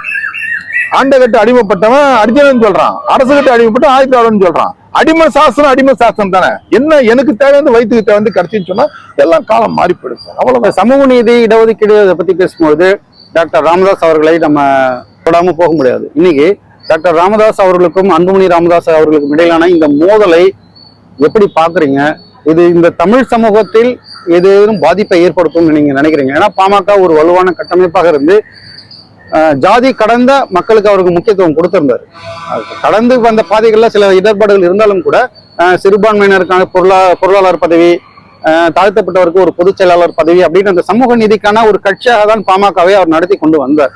இன்னைக்கு அந்த மோதலை எப்படி பாக்குறீங்க? இன்னைக்கு பாமகவை தன் கையில் எடுப்பதற்காக அன்புமணி டெல்லிக்கு விரைந்திருக்கிறார் அப்படின்ற வரக்கூடிய செய்திகள், இதை வந்து நீங்க எந்த மாதிரி பாக்குறீங்க உங்களுடைய பார்வை? சார், அப்பா புள்ள சண்டை போட்டுன்னு வச்சுங்களேன். அப்பா புள்ளையோட பிரச்சனை அப்படின்னு சொல்லும்போது சில பேர் சொல்ல இன்டர்னல்ல போகக்கூடாதுன்னு சொல்லிட்டு, டாக்டர் ராமதாஸை பொறுத்தளவு சார், குடிதாங்கி பிரச்சனையில தலித்து சமூகத்தின் பெண்ணை வந்து ஒரு மூதாட்டி இறக்கும்போது அந்த தோல்ல பிணத்தை சுமந்து வந்தவர். செங்கல்பட்டு காரனில ஜான் தாமஸ் ஏழுமலை சுட்டு படுகொலை பண்ண அடுத்த நாள் அந்த ஸ்பாட்ல, அந்த சாவுல டாக்டர் ராமதாஸ் இருக்காரு. தலித் டைம்ல நான்லாம் இருக்கிறோங்க. தீரன், பேராசிரியர் தீரன், அது பேராசிரியர் தீரனுக்கு தெரியும். நாங்கெல்லாம் ஒன்னா இருக்கிறோம், எல்லாம் ஒன்னா இருக்கோம். குணங்குடி அனிஃபா, கொடுங்கூர்ல இருக்கிற குணங்குடி இப்போ ஏதோ ஒரு முஸ்லீம் இயக்கத்துல இருக்காரு. எல்லாம் ஒன்னதான் இருக்கும். அந்த மாதிரி ஒரு சமூக போர்க்களத்துல வந்தவர் தன் தந்தைன்றதால இதை அதிகார போட்டியா பார்க்காம, உனக்கு அதிகம் எனக்கு அதிகம் சொல்லி பார்க்காம, அன்புமணி ராமதாஸ் அவர்கள் போயிட்டு அப்பா காலில் விட்டா போதும் சார். சார் தகப்பன் தானே சார், அவர்லாம் நீ யாரும் கிடையாது சார். எப்படியா இருந்தாலும் ராமதாஸ் அவர்களுக்கு பிறகு தலைவர் பொறுப்பு ஏற்க போகிறோம் அவரு சார். அவருக்கு ஏறக்குறைய 90 நெருங்குது சார். டாக்டர் ராமதாஸுக்கு 90 நெருங்க போகுது. என்ன தகப்பன் தானே சார். இவ்வளவு தூரம் கட்சியை கட்டமைச்சவரை வந்து போட்டி போட்டு நிக்கிறத போய் காலில் விழுந்து பாருங்க. காலில் விழுந்து பாருங்க சார். தகப்பன் சார், உனக்கு வேணா எதிர்க்கிற எண்ணம் இருக்கலாம், தகப்பன் அப்படி இருக்காது. தகப்பன் தகப்பன் தான், கட்சிக்கு அப்பாற்பட்ட தகப்பன். காலில் விழுந்து பாருங்க, எல்லாத்தையும் கொடுத்துட்டு போயிடுவார். நீயே பார்த்துல நான் ஓரப்பேன்டா, நான் என்னடான்னு சொல்லி அதை போட்டியா நினைச்சா அவருடைய அந்த ஒரு வயதான பிறகும் ஒரு வைராகியம் ஒண்ணு வரும்ல, பிடிவாதம் வரும். அந்த பிடிவாதம் வந்துடும். நீ காலில் விழுந்து பாருங்க. இப்போ சரி அப்படியே மாத்தி யோசனை பண்ணும். அப்போ வந்து டாக்டர் ராமதாஸ் வந்து அன்புமணி கூட்டு, தம்பி அன்புமணி, என் மகனே உன் காலில் நான் ஓரமான்னு சொல்லணும்னு நினைக்கிறீங்களா? சொல்லுங்க பார்க்கலாம். ஒண்ணும் இல்லை சார், காலில் விழுங்க, முடிஞ்சு எல்லாம் முடிஞ்சு போச்சு. அப்பா நீ தான்பா ஆனா அன்புமணி ராமதாஸ் சொல்றதுல தெளிவா சொல்றாரு, எனக்கு எல்லாமே ஐயா தான், எனக்கு எல்லாமே சரி அன்பு சொல்றேன். காலில் வைங்க போங்க. அவர் ஒரு அடி அடிட்டுங்க, உள்ள தனிப்பட்ட கதவு சாத்துங்க, ஒரு அடி அடிட்டுங்க. அப்பதானுங்க யார் அவர் அடிக்க நீ வளர்ந்துட்டீங்களோ? இப்ப நீ எவ்வளவு பெரிய தலைவராரு, நீ நாட்டுக்கே பிரதமராரு, உன் அப்பா அம்மா நீ புள்ளதான். ஒரு காலில் விழுங்க. நான் நேரா பார்த்தோம் டாக்டர், நான் நேரா பார்த்தோம். என் பையன் பேரு பாபா சாஹேப் அம்பேத்கர், என் பையன் பேரு. நான் நிக்கேசி, என் பையன் குழந்தை. அப்ப நான் காலில் விழ சொல்றேன். அதுக்கு அவர் சொன்னாரு, ஏமா உனக்கு எனக்கு கொஞ்சம் போது அறிவு இருக்கான்னு. என்ன ஐயா அம்பேத்கர் பேரை வச்சுட்டு ஏன் காலில் விழுகிற குழந்தையா? சின்ன குழந்தை அம்பேத்கர் தான் கேட்டப்போ அப்படின்னு சொன்னவர் தான் ராமதாஸ். அதுல நிறைய எங்க கூட நிறைய பிரச்சனைல பயணம் வந்திருக்காரு. அதனால இதை வேற்றுமை மறந்து இப்போ இந்த பிரச்சனை வருதா சார், உள்ள மூணாவது கட்சி ஒண்ணு உள்ள வருது.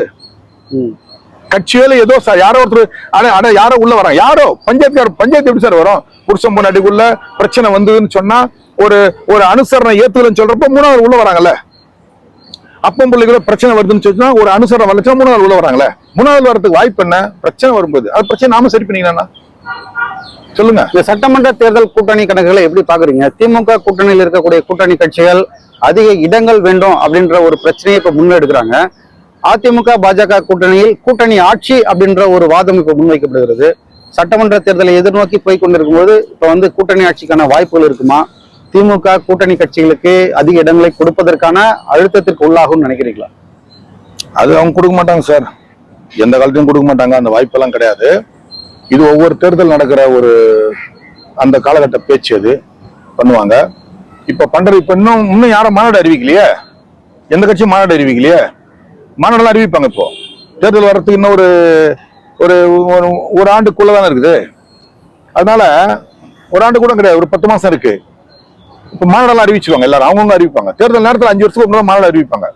அறிவிச்சு எதுக்கு அந்த பலத்தை காட்டுறது, தன்னுடைய மாஸ் காட்டுறது எதுக்குன்னு கேட்டா சீட்டை பெறுவது தான். நீ எப்படி சுத்தி வந்தாலும் சரி சார், இந்த 2 கட்சியும் ரொம்ப தெளிவா இருக்கும். திமுக அதிமுக யாருக்கு எவ்வளவு கொடுக்கணும்னு சொல்லிட்டு. அதிமுக வேணா எப்பவுமே அந்த அம்மையார் ஜெயலலிதா அம்மையார் இருக்கும்போதே சரி, அந்த அம்மா இருக்கும்போதே கொஞ்சம் 1, 2, 3 எக்ஸ்ட்ரா வந்து அவங்க கொடுப்பாங்களே தவிர, ஏன்னா அவங்களுக்கு ஒரே பழக்கம் ஒரே பயணம். அவங்கள போய் சரணாகதி ஆயிட்டா போதும். ஜெயலலிதா அம்மா கிட்ட போய் சரணாகதி ஆயிட்டா போதும். சரணாகதி ஆயிட்டா உனக்கு கிரீடம், கோட்டு, சூட்டு, ஷூ, செயின் எல்லாம் கொடுத்துருவாங்க. எதிர்த்துனா அண்ணாதாரோட அரசு கட் பண்ணி தேத்தி விட்டுருவாங்க. ஓடி பண்ணு அண்ணா கோமனோட இருக்காது, அல்ல ஒட்டுமொத்த கட் பண்ணிட்டு அண்ணாதாரம் கட் பண்ணிட்டுருவாங்க, தெத்தி விட்டுருவாங்க. இது நானும் நம்ம மறைந்த என்னுடைய மிக சிறந்த ஆசான், என்னுடைய அம்மையார் சசிகலா அம்மாவுடைய கணவர் நடராஜன் அவர் நானும் என்னுடைய மிக சிறந்த குருநாதர் அவர் நானும் பேசுறப்ப அவர் சொல்லுவாரு, டே ரகு நல்லா தெரியும்பா அந்த அம்மா பத்தி, உன்னோட ரொம்ப ரொம்ப தெரியும்டா.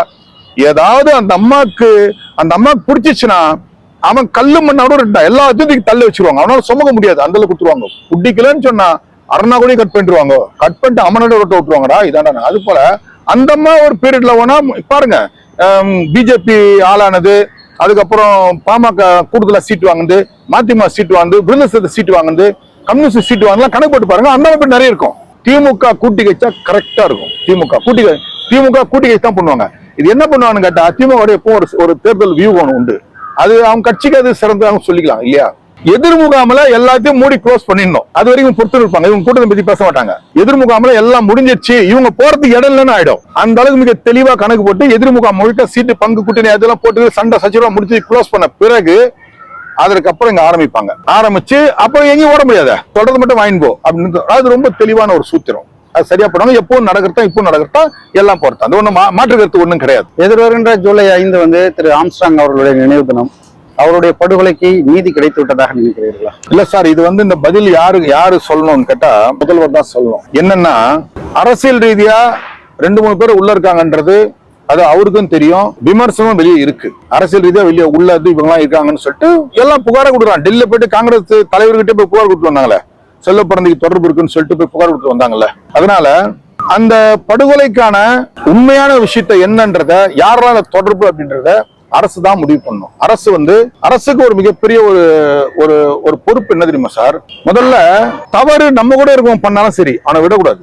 தவறு நம்ம கூட இருக்கும் பண்ணா விடக்கூடாது. அவனு நம்ம கூட தான் தவறு தான். கூட்டணியில் இருக்காரு அப்படின்றது கிடையாது, நம்ம மந்திரி சபையில் இருக்காரு அப்படின்றது கிடையாது. தவறு யாரு பண்ணாலும் தவறுதான்ற முடிவுக்கு என்னைக்கு ஒரு அரசு வருதோ அது சிறந்த அரசு. இந்த அவரு பகுஜன் சமாஜ் கட்சியோட முன்னாள் தலைவர் ஆம்ஸ்ட்ராங்குடைய படுகொலைக்கு அவங்க மனைவி கூட சிபிஐ வழக்கு கேட்டு வழக்க மாத்தணும்னு சொல்லிட்டு அவங்க கூட உயர்நீதிமன்றத்தை நாடந்தா தெரியல இல்லைங்களா? இல்ல, அவருடைய தம்பி ஒரு மனு தாக்கல் செய்திருக்கிறதாக சொல்லப்படுகிறது. அது கூட இவங்க சிபிஐ நோக்கி ஆம்ஸ்ட்ராங் அவருடைய மனைவி போய்விடக்கூடாது அப்படின்றதுக்காக தவறான விஷயங்களை முன்வைச்சு அந்த மனு தள்ளுபடி செய்வதற்காக நீதிமன்றத்தில் தாக்கல் செய்திருக்காரு அப்படின்ற மாதிரியான செய்திகள் சொல்லப்படுகிறது. இல்ல, யாரு பண்ணாலும் மனைவிக்கு முதல் மரியாதை சார். அப்பா ஆத்தா யாருனாலும் மனைவிக்கு முதல் மரியாதை.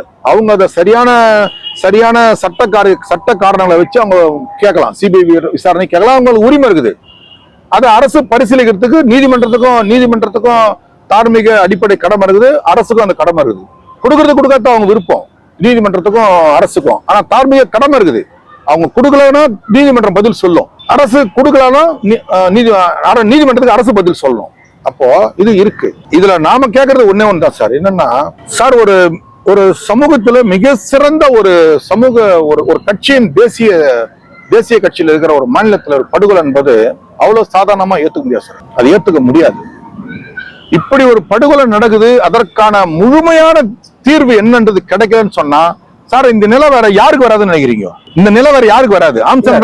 இன்னைக்கு அந்த கேள்விகள் எல்லாம் தொடர்ந்து வருகிறது. சட்டம் ஒழுங்கை நீங்கள் ஒரு சராசரி மனிதனாக எப்படி பார்க்கிறீர்கள்?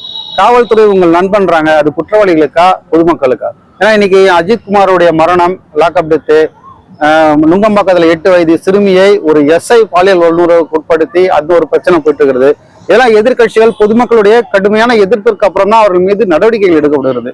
காவல்துறை நிர்வகிக்கக்கூடிய தமிழக முதல்வர் என்னதான் செய்யறாரு? இது ஒவ்வொரு அரசுக்கும் நடக்கிற ஒரு சாபக்கேடு சார். என்னன்னா, காவல்துறையில எவ்வளவுத்திகளோ ஒரு நல்ல மனிதர்கள் அர்ப்பணிப்பு எண்ணத்துல எவ்வளவுத்திகளோ அதிகாரிங்க இருக்காங்களோ அதை விட அதிகமா கேவலமான வக்கிர புத்தி இருக்கிறவங்க உள்ள இருக்காங்க. நல்ல அதிகாரி நான் பேர் விட்டுக்கிறேன்னு சொல்லிட்டுருவேன், இருக்காங்க உள்ள. எனக்கு தெரிஞ்ச நல்ல அதிகாரி நிறைய பேர் இருக்காங்க. ஆனா வக்கிரமான புத்திகளும் காசு கரப்ஷன்ல மூழ்கி திளைக்கிறவங்க இருக்காங்க அது உள்ள. அப்போ எங்க தான் சார் தவறு நடக்குது? இவன் தனிப்பட்ட வைக்கிற புத்தியை தீர்த்துக்கிறான் சார். இப்போ அண்ணாதோர காலத்துல இருந்து நாடு நம்ம இந்த திமுக அண்ணாதோரம் சுதந்திரம் வாங்குற பார்த்தா ஓமந்தூர் ராமசாமி ரெட்டியார்ல இருந்து இப்போ வரைக்கும் ஸ்டாலின் வரைக்கும் இருக்குல்ல, அதெல்லாம் ஓகே. எல்லா ஆட்சி காலத்திலயும் காவல்துறை ஒரு பிரச்சனை உண்டு பண்ணிக்கிட்டே இருக்கும். எல்லா ஆட்சி காலத்திலும் இருக்காது, அது எல்லாத்தையும் இருக்கு. எல்லா ஆட்சியும் ஜெயலலிதா அம்மா காலகட்டத்துல சிதம்பரம் அண்ணாமலை நகர் உள்ள ஒரு பெண்ணு பத்மினி, அந்த பெண்ணு கணவனை அடிச்சு கொண்டு அந்த பெண்ணை பாலியல் பலாத்காரம் பண்ணாங்க. சட்டமன்றத்திலே அந்த அம்மாக்கே தெரியல, ஒரு தவறான தகவலை போலீஸ்காரன் எழுதி கொடுத்தாங்க. அந்த அம்மா சட்டமன்றத்துல படிச்சுட்டாங்க. பத்மினி ஒரு விபச்சாரி, காவல்துறைக்கு விபச்சாரத்துக்காக போனாங்கன்ற மாதிரி அந்த அம்மா படிச்சுட்டாங்க. அதுவும் பெரிய இஷ்யூ ஆயிப்போச்சு. அந்த அம்மா படிச்சுட்டாங்க, அந்த அம்மாவே. அப்போ அந்த அம்மாக்கு தெரியல. இதெல்லாம் யார் பண்றதுன்னா போலீஸ்காரன் தான் இதெல்லாம் பண்ணுங்க, இது பண்ணுங்கன்னு சொல்றது. அப்ப காவல்துறை சார்ந்தோம் எப்பவுமே நல்லவன் இருக்கான், கேடுகட்ட குப்பையும் இருக்கான். தவறு செஞ்சிட்டா அரசு என்ன நினைக்குதுன்னா, அரசு அந்த முதலமைச்சரோ போலீஸ் மந்திரியோ என்ன நினைக்கிறாங்கன்னா, காவல்துறை தவறு நடந்துச்சு, வெளியே வந்தா நமக்கு கெட்ட பேர் வருமோ அப்படின்னு நினைக்கிறாங்க. அது தயவு செய்து நினைக்கவே கூடாது. தவறு செய்ய தூக்கி போட்டு மிதிச்சு அவனை பனிஷ்மெண்ட் டிரான்ஸ்பர், அவனுக்கு பனிஷ்மெண்ட்ன்றது டி கிரேட் ப்ரொமோஷன், அதெல்லாம் கிடையாது சார். இந்தியன் பீனல் கோட் லா என்ன சொல்றது? ஈக்குவல் எல்லாரும். ஒரு கொலை வழக்குல ஒருத்தன் பாதிக்கப்பட்ட போலீஸ்காரன் தான் அவனுக்கு 15 நாள்ல பெயில் கொடுத்துறாங்க. ஒரு சாதாரண தான் அவனுக்கு பெயிலே கிடையாது. இது பார்க்காதீங்க, நீதிமன்றமே சொல்லுது அவர் எங்க ஓட மாட்டாரு, அவர் போலீஸ்காரர் உத்தியோகத்துல எங்க ஓட மாட்டாருன்னு சொல்லுது. ஏன் அது கூட சொல்லக்கூடாது? அப்போ பொதுமக்களும் சொல்லலாம், அப்பா ஆத்தால எங்க தானே இருக்காங்க, ரேஷன் கார்டு ஆதார் கார்டு எல்லாம் அவனும் இங்க ஓட மாட்டான்னு சொல்லணும்ல. அவனுக்கு மட்டும் போலீஸ்கார் சொல்றதை கேட்கிற நீதிமன்றம், போலீஸ்காரருக்கு அவர் இங்க ஓட மாட்டாரு, அவர் உத்தியோகத்துல இருக்காரு, அவர் நீங்க பதவியில இருந்து அவரை நீக்கி அவர் விசாரணைக்கு உட்படுத்துங்க அப்படின்னு வரக்கூடாது. இது அரசு அதை ஏத்துக்கூடாது. நடவடிக்கைன்னா கடைசி மனிதன் தவறு என்ன நடக்கும் அதே காவல்துறை நடவடிக்கை எடுக்கணும். அது எந்த அரசா தான் எடுத்துன்னு சொன்னா காவல்துறையில களை எடுத்தோம், ஈஸியா களை எடுத்தோம். இந்த 4 ஆண்டுகள் ஆட்சியை எப்படி பார்க்கிறது? எப்பவும் போலதான் சார். அதாவது ஒருத்தர் வயக்காட்டுல ஏறு விழுந்தாராம். ஏறு விழும்போது மேல பிரிட்டிஷ்காரன் ஏர்பிளைன் போச்சான். அடுத்த நாள் வந்து சுதந்திரம் பிறக்க போகுது. ஆகஸ்ட் 15 1948 14ஆம் தேதி ஏறு ஊதுறப்போ மேல பிரிட்டிஷ் ஏர்பிளைன் போச்சான். அவர் ஏறு ஊதுற கோமரன் ஏறு ஊதுற சொன்னாராம். அந்த ஏர்பிளைனை பார்த்துட்டு, நாளை பிறக்க போதுடா என் மண்ணின் சுதந்திரம். அந்த சுதந்திரம் வந்த பிறகு இதுக்கு எல்லாம் தடை வந்துடும். சுதந்திரம் எனக்கு வந்த பிறகு இந்த விமானத்துக்கு தடை வரும். நான் பட்டு மெத்தில் படுத்து விடுவேன், பஞ்சையிலே படுத்து விடுவேன் சொல்லி சொன்னாராம். சுதந்திரம் வந்த பிறகு தான் தெரிஞ்சுதான் கட்டிங்கிற கோமரம் போயிடுச்சுன்னு சொல்லிட்டு. அது போல எரியிற கொல்லிக்கட்டை 4-5 கொல்லிக்கட்டை இருக்கு. எந்த கொல்லிக்கட்டை நல்ல கொல்லிக்கட்டை எடுத்து தலை சொரிஞ்சுக்கும் சார். இவங்களுக்கு யாருக்கும் அடிப்படை கட்டமைப்பே தெரியாது சார். இவங்களுக்கு யாருக்கும் ஆட்சி நிர்வாகத்துல அடிப்படை கட்டமைப்பே தெரியாது. திமுகவோ அதிமுகவோ யாருக்கும் அடிப்படை கட்டமைப்பு தெரியாது. யாருக்கும் தெரியாது. மிக தெளிவா பஞ்சாயத்து பண்ணுவாங்க. பிரச்சனை வெளியே வராம பஞ்சாயத்து பண்ணுவாங்க. நீங்க ஒண்ணு இல்ல சார். நீங்க சார் யார் சார் மந்திரி? ஒருத்தர் கூட உட்கார வைங்க சார். குடியரசுக்கும் சுதந்திரத்துக்கும் மௌனம். அவர் வந்து புக்கை படிக்காம 4ஆம் கிளாஸ் 5ஆம் பசங்களுக்கு தெரியும் அந்த கருத்து. மந்திரி கூட உட்கார வைங்க. என்ன வித்தியாசம் சொல்லணும்? சுதந்திரத்துக்கும் குடியரசு என்ன வித்தியாசம் சொல்லுங்க சார். குடியரசுக்கு சுதந்திரத்துக்கு கொடியை கீழே மேல ஏத்துவாங்க. கீழே மேல ஏற்றி அங்க போய் பறக்கும். குடியரசு சுதந்திரத்துக்கு கீழே கொடி மேல போகும். சுதந்திரத்துக்கு கொடி மேல இருக்கும். என்ன வித்தியாசம் கேளுங்க சார். வித்தியாசம் கேளுங்க. ஒரு மந்திரி, ஒரு எம்எல்ஏ, ஒரு எம்பி சார் அவங்களுக்கு குடியரசு தினத்துக்கும் சுதந்திர தினத்துக்கும் வித்தியாசம் சொல்லிட்டாலே அது பெரிய விஷயம் தானே. தெரியாது சார் யாருக்குமே. இப்போ ஒருத்தர் வந்து கேட்டார் சார். திமுக மந்திரி எல்லாருக்கும் தெரியுமா? சைவமா வைணவமா சைவமா அப்படின்னு அவரு அருமையான விளக்கம் சொன்னார்ல. இங்க என்ன தெரியுமா கேள்வி? மந்திரியா வச்சுக்கிறீங்க பாரு, அதுதான் சாபக்கேடு. என்ன தெரியும் அவங்களுக்கு?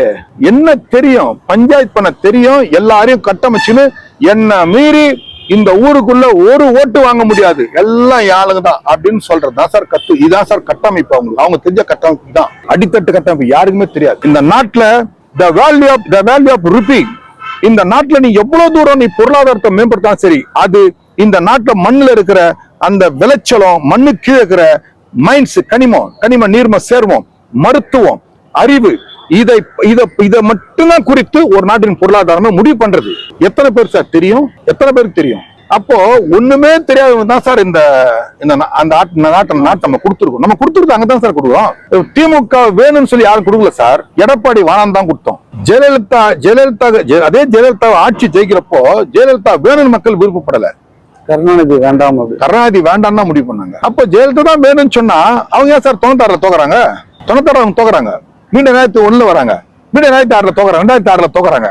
அப்ப ஜெயலலிதா தான் மக்கள் விரும்புது சொன்னா அப்பயா சார் 96 தோக்குறாங்க, 2007 தோக்குறாங்க. அந்த ஆட்சியோட இந்த ஆட்சி இப்ப கொடி விட அது மேலுன்றான். மீண்டும் இது வந்து ஐயோ இது மேல அது மேலுன்னு சொல்றான். அதனால இதான் நடக்குது. நாட்டு நிர்வாகத்தை தெரியாதவன் இந்த மண்ணை ஆடுற வரைக்கும் இந்த பிரச்சனை முடியாது. மண்ணையும் இந்த மண்ணில் பிறந்த மக்களையும் சாதி வேறுபாடு இல்லாம அனைத்து ஜீவராசியும் அனைத்தையும் ஒன்னா சேர்ந்து பாக்குறோம். என்னைக்கு இந்த மண் ஆள்றானோ அன்னைக்கு தான் சார் முழுமையான விடுதலை. ஒடுக்கப்பட்ட தாழ்த்தப்பட்ட மக்களுக்கான இந்த பொதுவான பிரச்சனைகள்ல சமுதாய அமைப்புகளும் கட்சிகளும் ஏன் நீங்க ஒரு அணியில ஒன்றா இணைந்து போராடாம தனித்தனியான போராட்டங்களை முன்னெடுக்கிறார்கள் அல்லது கடந்து போய்விடுகிறார்கள்? இந்த ஒன்றிணைவதில் என்ன சிக்கல்? ஏன்னா பஞ்சமி நிலங்களை மீட்பதாகட்டும், இல்ல ஒடுக்கப்பட்ட மக்களுக்கான பிரச்சனைகளை பற்றி பேசுவதாகட்டும், எந்த ஒரு போராட்டங்கள் எல்லாமே ஒரு காமனான அஜெண்டால தான் போறீங்க. அப்ப ஒன்னா போறதுல அந்த பிரச்சனை ஏன் வருது? 4 புள்ள இருக்கும், அப்பாத்துல கொண்டு போய் அனாதாசத்துல விடுறானுங்க. அந்த 4 பிள்ளையும் ஒருத்தன் இருக்கிற கால்காய் நிலத்துக்கு ஒருத்தன் வெட்டி குத்தின்னு சாவறானுங்க. நடக்குதா இல்லையா சார்? நடக்குதா இல்லையா? ஒரு அப்பம் ஒரு அம்மா தான். ஒரு அப்பம் ஒரு அம்மா தான். அந்த ஒரு அப்பம் ஒரு அம்மா இருக்கிற 2 புள்ள 3 புள்ளைய ஒருத்தன் வெட்டி குத்தின்னு சாவறான். நடக்குது இல்ல? ஒரு குழுவா இருந்தா இந்த குழுக்கும் அந்த குழுக்கும் சண்டை. ஒரு ஊரா இருந்தா இந்த ஊருக்கும் அந்த ஊருக்கும் சண்டை. ஒரு கிராமமா இருந்தா இந்த கிராமத்துக்கு அந்த கிராமம் சண்டை. ஒரு மாநிலமா இருந்தா அந்த மாதிரி இந்த மாதிரி சண்டை. நடக்குது இல்ல? பறந்துபட்ட இந்த உலகத்துல ஏன் ஒன்னா சேரல சொன்னாங்க? என்ன சார் பதில் சொல்றது? இது இயல்பு. இது மாற்ற முடியாது. என்றாவது ஒரு நாள் எவனா ஒருத்தன் வருவான் சார். கண்டிப்பா. இப்ப ஜல்லிக்கட்டுக்கு எல்லா அமைப்புகளும் ஒன்றிணைந்தார்கள்ல, அமைப்புனே சொல்ல முடியாத அளவுக்கு பொதுமக்கள் ஒன்றிணைந்தாங்க. அது மாதிரி பொது பிரச்சனைக்கு சமுதாயம் சார்ந்து ஒருத்தனுக்கு அடி வலிச்சா எல்லாருக்கும் அந்த வலி இருக்கதா. ஜல்லிக்கட்டுக்கு ஒண்ணு சேர்ந்தாங்கன்னு சொன்னா ஒரு உண்மை நம்மள மறந்துடும் சார். எல்லாரும் சொல்றாங்க எல்லாம் ஜல்லிக்கட்டு ஜல்லிக்கட்டு ஜல்லிக்கட்டு. எல்லாம் ஒண்ணும் கிடையாது சார். ஜெயலலிதா இல்ல புரியுதுங்களா?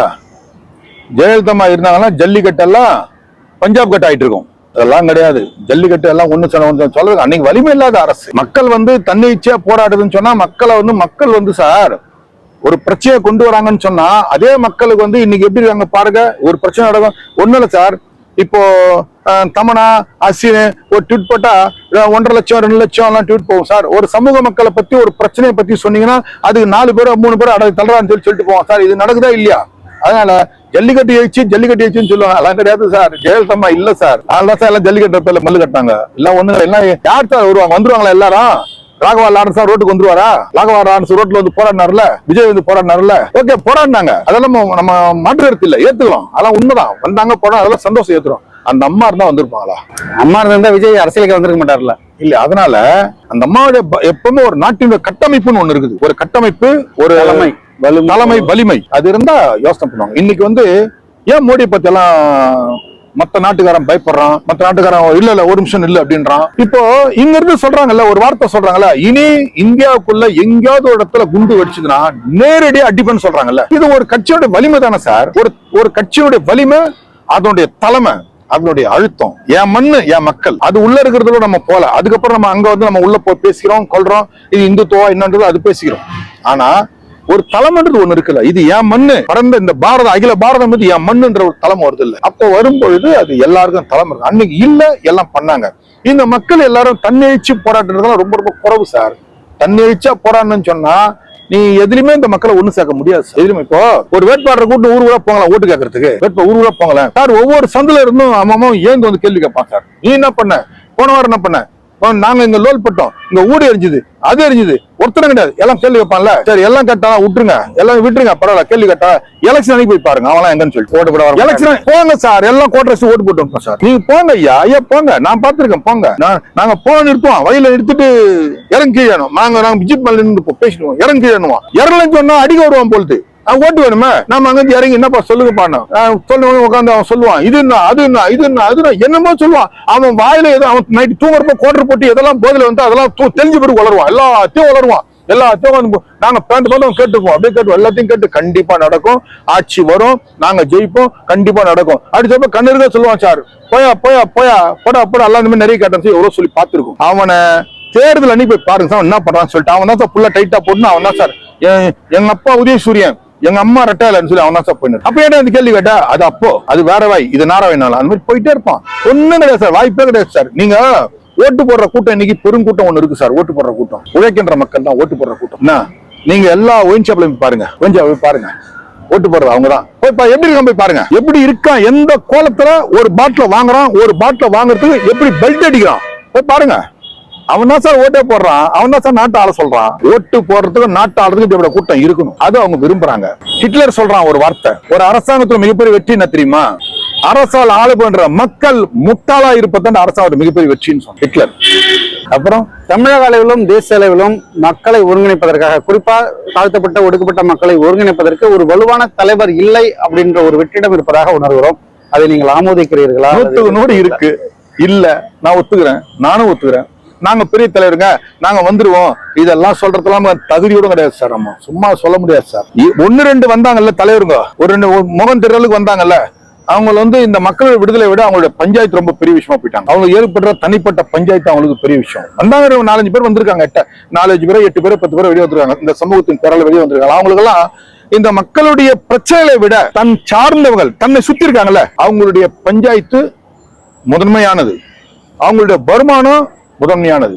அதை தவிர்த்து மக்களை பத்தி பேசுறதுக்கு அவங்களுக்கு சிந்திக்கிறதுக்கு நேரம் கிடையாது. ஏன்னா அந்த பஞ்சாயத்தை காலையில தூங்கி நைட்டு படுகிற வரைக்கும் பஞ்சாயத்து அதிகமா இருக்கும்போது, அதுக்கான வருமானம் இருக்கும்போது மக்களை பத்தி சிந்திக்கிட்டு அவங்க நேரம் இல்லை சார். அவங்க மிகப்பெரிய விஐபி. அவங்கலாம் இந்த மக்களை பத்தி சொல்றவங்களாம், பஞ்சாயத்து பண்றவங்களாம் மிகப்பெரிய விஐபி. நம்ம அவங்களை பத்தி பேச முடியாது. சொல்லுங்க. இன்றைய சூழல்ல பற்றி எறியக்கூடிய அஜித் குமாருடைய மரணம், 8 வயது சிறுமி மீதான பாலியல் வன்கொடுமை, இது குறித்தெல்லாம் எந்தவித அறிக்கையும் வெளியிடாமல் அமைதியாக இருக்கக்கூடிய விஜயினுடைய அரசியலை எப்படி பார்க்கிறீர்கள்? அவர் அரசியல் களத்தை தேர்ந்தெடுத்திருப்பது சரிதான் நினைக்கிறீங்களா நீங்க? அதற்கான அந்த அரசியல்வாதிக்கான குணங்கள் எதுவுமே இல்லாம அவர் மட்டும் அமைதியா கடந்து போகக்கூடிய ஒரு மனிதனாக தானே இருக்கிறாரு. என்னன்னா, அதாவது ஒரு குழந்தை எப்படி வளர்ப்ப அப்படின்னு கேட்டா, நம்ம தோல்ல தூக்கியும் அங்க தூக்கியும் அப்படியே வளர்க்குறோம் சார். ஆனா விஜய் பொறுத்த அளவு ஃப்ரிட்ஜில் வச்சு வளர்த்த புள்ள அது. நீங்க அவர் தந்தை சந்திரசேகரோட நெருங்கி நண்பர் இல்லையா? எனக்கு அவங்க அப்பா சந்திரசேகர் ரொம்ப நெருங்கிய நண்பர். விஜய் வந்து ஒரு ஃப்ரிட்ஜில் வச்சு வளர்த்த புள்ள. எப்படின்னு கேட்டா அவ்வளவு பாசம் அவங்க அப்பா அவ்வளவு பாசத்தோட வளர்த்தவர். அதாவது ஃப்ரிட்ஜ்னா என்ன அர்த்தம்னா பத்திரமா பாதுகாக்கப்பட்டு அவர் விஜய் வந்து நம்ம சங்கடமா சொல்ல அவ்வளவு பாதுகாப்பு நடக்கிறதுக்கு இப்படி அப்படின்னு சொல்லி அப்படியே பார்த்து வளர்த்த புள்ள. அப்படிங்கிற புள்ள வந்து அரசியலுக்கு வரன்னு சொன்னது உண்மையிலே வரவேற்கத்தக்கது. உடனே நம்ம வந்து உனக்கு என்ன தெரியும் வந்தவங்களே தெரியும் அதை சொல்லுங்க ஃபர்ஸ்ட். நீ வந்திருக்க அரசியலுக்கு தான் வந்திருக்க, என்ன உனி என்ன பண்ணிட்ட, நீ அவரை மட்டும் எப்படி குறை சொல்லுவ? அதெல்லாம் கிடையாது. வந்திருக்காரு, ஓகே. யாருக்கு இல்லாத செல்வாக்கு அவர்கிட்ட ஒண்ணு கடவுளால் கொடுக்கப்பட்டது. யாருக்கு இல்லாத செல்வாக்கு ஒண்ணு இருக்கு. இப்போ இந்த இடத்துல தமிழக முதல்வர் ஸ்டாலின் இங்க வந்துட்டாருன்னு சொன்னா, இங்க வந்துட்டாருன்னு சொன்னா இந்த கிரவுண்ட்ல இருக்கவங்க போய் பார்ப்பாங்க, எல்லாம் நிப்பாங்க. அவருதான் வந்தவங்களுக்கு யாருக்காவது சொல்லணும், முதல்ல வந்துட்டாரான்னு சொல்லி சொன்னோம். வந்தவங்க 10 பேர் நிப்பாங்க, போவாங்க, வருவாங்க, பேசுவாங்க, நம்ம கோரிக்கை மனு கொடுக்க வரலாம் இல்லையா? இதே இடத்துல தமிழக மந்திரிகள் யாருன்னா வந்தாங்கன்னு சொன்னா யார் போய் நிப்பாங்கன்னு யாருக்கும் தெரியாது, ஒண்ணும் தெரியாது. அவர் முதல்வருடைய மகன் உதயநிதி வந்து என்னாருன்னா அவங்க கட்சியாருங்க 10 பேர் 100 பேர் திடீர்னு என்ன சொல்றேன். ஆனா விஜய் ஒரு பஸ்ல போக சொல்லுங்க, பஸ்ல ஒரு போட்டோ சும்மா பஸ்ல ஏறி போக சொல்லுங்க. அந்த பஸ் போதான்னு பாருங்க, பஸ் போகாது. ஏன் போகாது?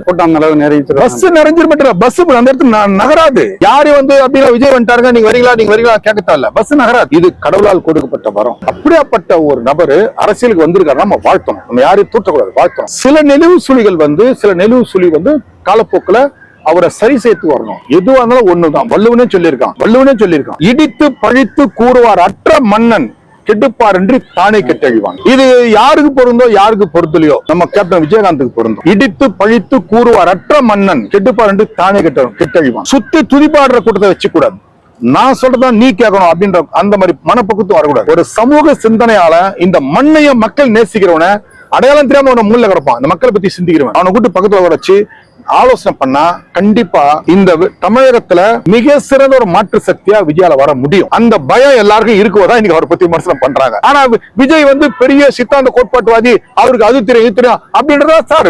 அதான் சொன்ன சார், அவர் வந்து ஒரு தோல்லையே தூக்கிப்பட்டு வளர்ந்த புள்ள. இப்போ சினிமாவுக்கு போட சொன்னா அவரு காலையில ஒரு 7 மணி 8 மணிக்கு போனாருன்னா நைட்டு வரதுக்கு 9, 10, 6 வரைக்கும் அவர் சினிமா இருந்தவர் தான். இப்ப வந்திருக்காருன்னு சொல்லும் போது அவர் விமர்சனம் பண்றதை விட அவருக்கு சில ஆலோசனை சொல்லலாம். இங்க இருக்கிற அரசியல் குப்பைகளை கொஞ்சம் பெருக்கணும்னு சொன்னா அதுக்கு ஒரு சரியான ஒரு ஆள் தேவைன்னு சொல்றப்போ நாமெல்லாம் கூட சேர்ந்து அவரை ஏத்தனா சரியா இருக்கும், நம்மளாம் கூட நிக்கலாம். இது சமூகம் குறித்தும் மக்கள் குறித்தும் தெளிவான கருத்துக்களை வச்சிருக்கீங்க. ஆனா தீவிர அரசியலில் பயணிக்காமல் சமுதாயம் சார்ந்து இயக்கம் சார்ந்து அப்படி ஒதுங்கியே போறீங்களே, தீவிர அரசியலுக்கு வருவீங்களா? சார் கண்டிப்பா வரும் சார். நான் எங்க போனாலும் என்ன திட்டி விடுறாங்க. என் கருத்தை கேட்கிறப்போ என்ன வித்தியாசமா பேச அவங்களுக்கு தெரியல சார். அவங்களுக்கு இந்த தேசத்துடைய அரசியல் கட்டமைப்பு அவங்களுக்கு தெரியல, அவங்களுக்கு முழிக்கிறாங்க. அவங்க இன்னும் ஏதோ பேசிக்கிறான்னு சொல்லிட்டு. அதாவது ஒரு சின்ன விஷயம் தான் சார். ஒட்டுமொத்த நாடு டாடா, பிர்லா, கோயங்கா, மொப்பட்லால், அம்பானி, சிம்பானி, டிவிஎஸ் ஐயங்கார், அதானி, லட்சுமி மிட்டல், நம்ம டானி மரம், கலாதி மரம், இங்கதான் சார் இது நாடு. இது நம்ம சொன்னா அப்படியோ அப்படின்றாங்க. ஏன் சார் என்ன சார் இதெல்லாம் சொல்றோம்? இந்த மண்ணை வந்து சரி செய்யணும். அதாவது ஒரு விவசாயத்துல மண்ணில் நாம வந்து விதைக்கிறோம் சார். 2 பூச்சி 4 பூச்சி வந்து 2-3 களை போதும் களை எடுத்துடலாம். 2-3 இலை போதும் களை எடுத்துடலாம். மொத்த நெல்லும் பாயாக்கிறப்ப என்ன பண்ணுவீங்க? டிராக்டர் போட்டு உழுதான் ஆகணும். உழுது புதுசா தான் விதைக்கணும், வேற வழி கிடையாது. அந்த அடிப்படையில் பாத்தீங்கன்னு சொன்னா தமிழக அரசியலுக்கு நம்ம விதை போட்டு உழுதுதான் முடியும். ஒரு இறுதியான கேள்வி, உங்களுடைய நெருங்கிய நண்பர் திரு ஏர்போர்ட் மூர்த்தி அவர்கள் குறித்து, திரு திருமாவளவன் குறித்து பொது மேடைகள்ல தனிப்பட்ட முறையில விமர்சனங்களை முன்வைக்கிறார் ஏர்போர்ட் மூர்த்தி. அவரை எதிர்த்து விசிகாவினர் ஒரு தாக்குதலை தொடர்கிறார்கள், பேச்சுவார்த்தையில. இந்த மாதிரி இந்த விஷயத்தை நீங்க எப்படி பாக்குறீங்க? இதை வந்து நாகரிகமாக கருதுகிறீர்களா அல்லது வந்து அவர் செயல்படும் முறையானதான் நினைக்கிறீங்களா? எல்லா காலகட்டத்திலையும் இந்த மாதிரி ஒரு பிரச்சனை வரும். ஒருத்தர் அந்த சமூகத்தை சார்ந்த ஒரு தலைவர் வெளியே வர்றாருன்னா அதே சமூகத்தை சார்ந்தவங்களை வச்சு ஒரு தாக்குதல் உண்டு பண்றது இயல்பு. அதனால ஏர்போர்ட் மூர்த்தி நமக்கு நல்ல நண்பர் தான். அவருடைய பணிவான வேண்டுகோள் என்னன்னா இந்த பிரச்சனை இதோட விட்டணும். எதுவாக இருந்தாலும் நம்ம வந்து அவர்கிட்ட பேசலாம், ஒன்றும் தப்பு இல்லை. யாரு திருமாவளவன்கிட்ட பேசலாம், தப்பு இல்லை. பொது வழியை விமர்சனம் பண்றதை நம்ம குறைச்சிடணும். இது சமூகத்தின் பார்வையில் இருக்கிறதுனால தேவையில்லை, நம்ம விட்டுட்டு போதும். எந்த இடத்துலயும் சரி இந்த சமூகத்தை சார்ந்தவன் மட்டும்தான் ஒருத்த மாத்தி ஒருத்தன் வெட்டின்னு குத்தி சாவான், ஒருத்த மாத்தி ஒருத்தன் விமர்சனம் பண்ணி சாவான், ஒருத்த மாத்தி ஒருத்தன் கேவலப்பட்டு அசிங்கப்பட்டு தன்னைத்தானே இவனை அசிங்கப்படுத்துவான். வேற சமூகத்தை அது கிடையாது, எதுலையுமே இல்லை. நீங்க நோட் பண்ணி பாருங்க, எதுலையும் இல்லை. அப்போ இது ஒரு சாபக்கேடா இருக்கு. இப்போ எல்லா இடத்துலயும் அது இருக்கு. நடுவுல வந்து ஒருத்தர் அக்னி ஆர்மன் ஒருத்தர் இருந்தாரு. அவர் இறந்துட்டாரு. நல்ல நண்பர் எனக்கும். அவரு அவர் விமர்சனம் பண்ணாததையா ஏர்போர்ட் மூர்த்தி பண்ணிட்டாரு. இல்ல அதான் அவர் அக்னி ஆறுமுகம் பண்ணும்போது சமூக ஊடகங்கள் பெரிய அளவுல வெளிச்சம் இல்ல. நீங்க ஏர்போர்ட் மூர்த்தி அவர்கள் அவருடைய அந்த காணொலிக்கே பல லட்சம் பார்வையாளர்கள் இருக்காங்க இல்லையா? அப்ப அது மக்கள்கிட்ட போய் எளிதா சேருது. அதாவது யார தாக்குறோன்றதான் கேள்வி. இதெல்லாம் திருமாவளவனை விட்டுட்டு ஒரு தனிப்படமா காணொலி போட்டா யாரும் போய் பார்க்க மாட்டாங்க. திருமாவளவன் தாக்குனா என்ன சொன்னார் என்ன சொல்ல பார்ப்பாங்க. ஒரு முறை அக்னி ஆறுமுகத்தை ஒரு இடத்துல ஒரு தம்பி ஒருத்தன் சரியா பிடிச்சி கட்டிட்டான் அக்னி ஆறுமுகத்தை. எனக்கு தெரியும் அந்த சம்பவம். அக்னி ஆறுமுகத்தை பிடிச்சி கட்டிட்டு திருமாவளவனுக்கு போன் போடுறான். போனை போட்டு ஆனா உங்களை விமர்சனம் பண்ண அவனை பிடிச்சி கட்டிட்டுனா என்ன பண்ணலாம், அவனை ஒழிச்சிடனா அப்படின்னு திருமாவளவனுக்கு தெரியும் அக்னி ஆறுமுகம் கட்டிட்டாங்கன்னு சொல்லிட்டு. அக்னி ஆறுமுகம் விமர்சனம் பண்றவர் தான், அளவுக்கு அதிகமா பண்றவர், கேவலமா பண்றவர், தனிப்பட்ட விருப்ப கொற்றவர். கட்டிட்டாங்க, அவர் கட்டிட்டு அவர் அடிக்கிறதுக்கு தாக்குதல் பண்ணி ரெடி பண்ணிட்டாங்க. இப்போ அவன் அலறத நீ காதுல கேட்கணும் அப்படின்னு சொல்லும்போது அவன் பேர் என்னன்னு கேட்டார். ஏய் உன் பேர் என்ன? அக்னி ஆர்வம் சொல்றான். டேய் லூசு, அக்னி ஆர்வம் அவன் பேர் அணுகுண்ட ஆர்வம்னு சொல்லிட்டு. அணுகுண்ட ஆர்வம் ஹைகோர்ட்ல இருக்காரு. ஆமா, காங்கிரஸ் அவரு நம்ம அண்ணன் தான். டேய் அக்னி ஆர்வம் கிடையாதா, என்ன திட்டத்தை அணுகுண்ட ஆர்வம்டான்ட்டாரு. முதல்ல அவர் அவுத்து விடுறான்ட்டாரு. அவுத்து விட்டாங்க, ஓடி போட்டாரு. ஆனா உண்மை என்னன்னா இவர் தான் திட்டுது. அது அவருக்கு தெரியும், திருமாவளவனுக்கு தெரியும். சும்மா அணுகுண்ட ஆர்வங்களுடைய அந்த வேகத்தை தனிக்க அந்த பக்கம் திருப்பி மலை அவுத்துடி ஆலமத்து கட்டினார். அவுத்துடி அவரு அணுகுண்ட ஆர்வம் அப்படின்னு சொல்லிட்டு அப்புறம் அவருக்கு போன பத்தி மாதிரி சொல்லிட்டு நான் கோச்சிக்காரான்னு சொல்லியிருக்காரு. இத அக்னி ஆர்வகம் என்கிட்ட நேரா சொன்னாரு. இந்த மாதிரி ஆயிடுச்சுப்பா அப்படின்னு சொன்னாரு. நான் உனக்கு ஏன் இந்த வேலைன்னு ஏப்பா விமர்சனத்தை எதிர்கொள்ளணும் அதுக்காக பிடிச்சி கட்டினா. அப்ப நான் சொன்னேன், விமர்சனன்றது தனி ஒரு தத்துவ ரீதியா ஒரு மனிதனை அவனுடைய திட்டங்களை செயலாக்கத்துல வரணுமே தவிர தேவையில்லாத தனிப்பட்ட முறையில அவனை கேவலப்படுத்தி பண்ணாதீங்க. இது கேவலங்க இதுன்னு சொன்னாங்க. இதுதான் உண்மை. அதனால ஏர்போர்ட் மூர்த்தி தயவு செய்து தனிப்பட்ட ஒரு விமர்சனத்தை குறைக்கணும் இல்லையா? குறைக்கணும். ஏன் இவ்வளவு தூரம் பேசுறாங்களே அவருக்கு என்ன லாபம் கிடைச்சது? ஒரு சமூகத்தை இழிவு பண்றதான் அவர் கிடைச்சதை தவிர எதுவும் கிடைக்கல. என்ன எதிர்ப்பா ஒண்ணும் இல்லையே. அதனால நல்ல ஏர்போர்ட் மூர்த்தி நல்ல நண்பரு, அவர் மாறுவார்னு நம்புறேன். அவர் கூடாது. சமுதாயம் குறித்து பல்வேறு கருத்துக்களை தெளிவாக எடுத்துரைத்தீர்கள். இன்றைய அரசியல் சூழல் குறித்தும் உங்களுடைய கருத்துக்களை பயந்து கொண்டீர்கள். ஒரு அருமையான நேர்காணலை வழங்கியிருக்கிறீர்கள். தொடர்ந்து உங்கள் நேர்காணலை வழங்க வேண்டும் என கேட்டுக்கொள்கிறோம். மிக்க நன்றி சார். நன்றி ஜெயஹிந்த். வணக்கம் ஐயா. வணக்கம் ஐயா. வணக்கம்.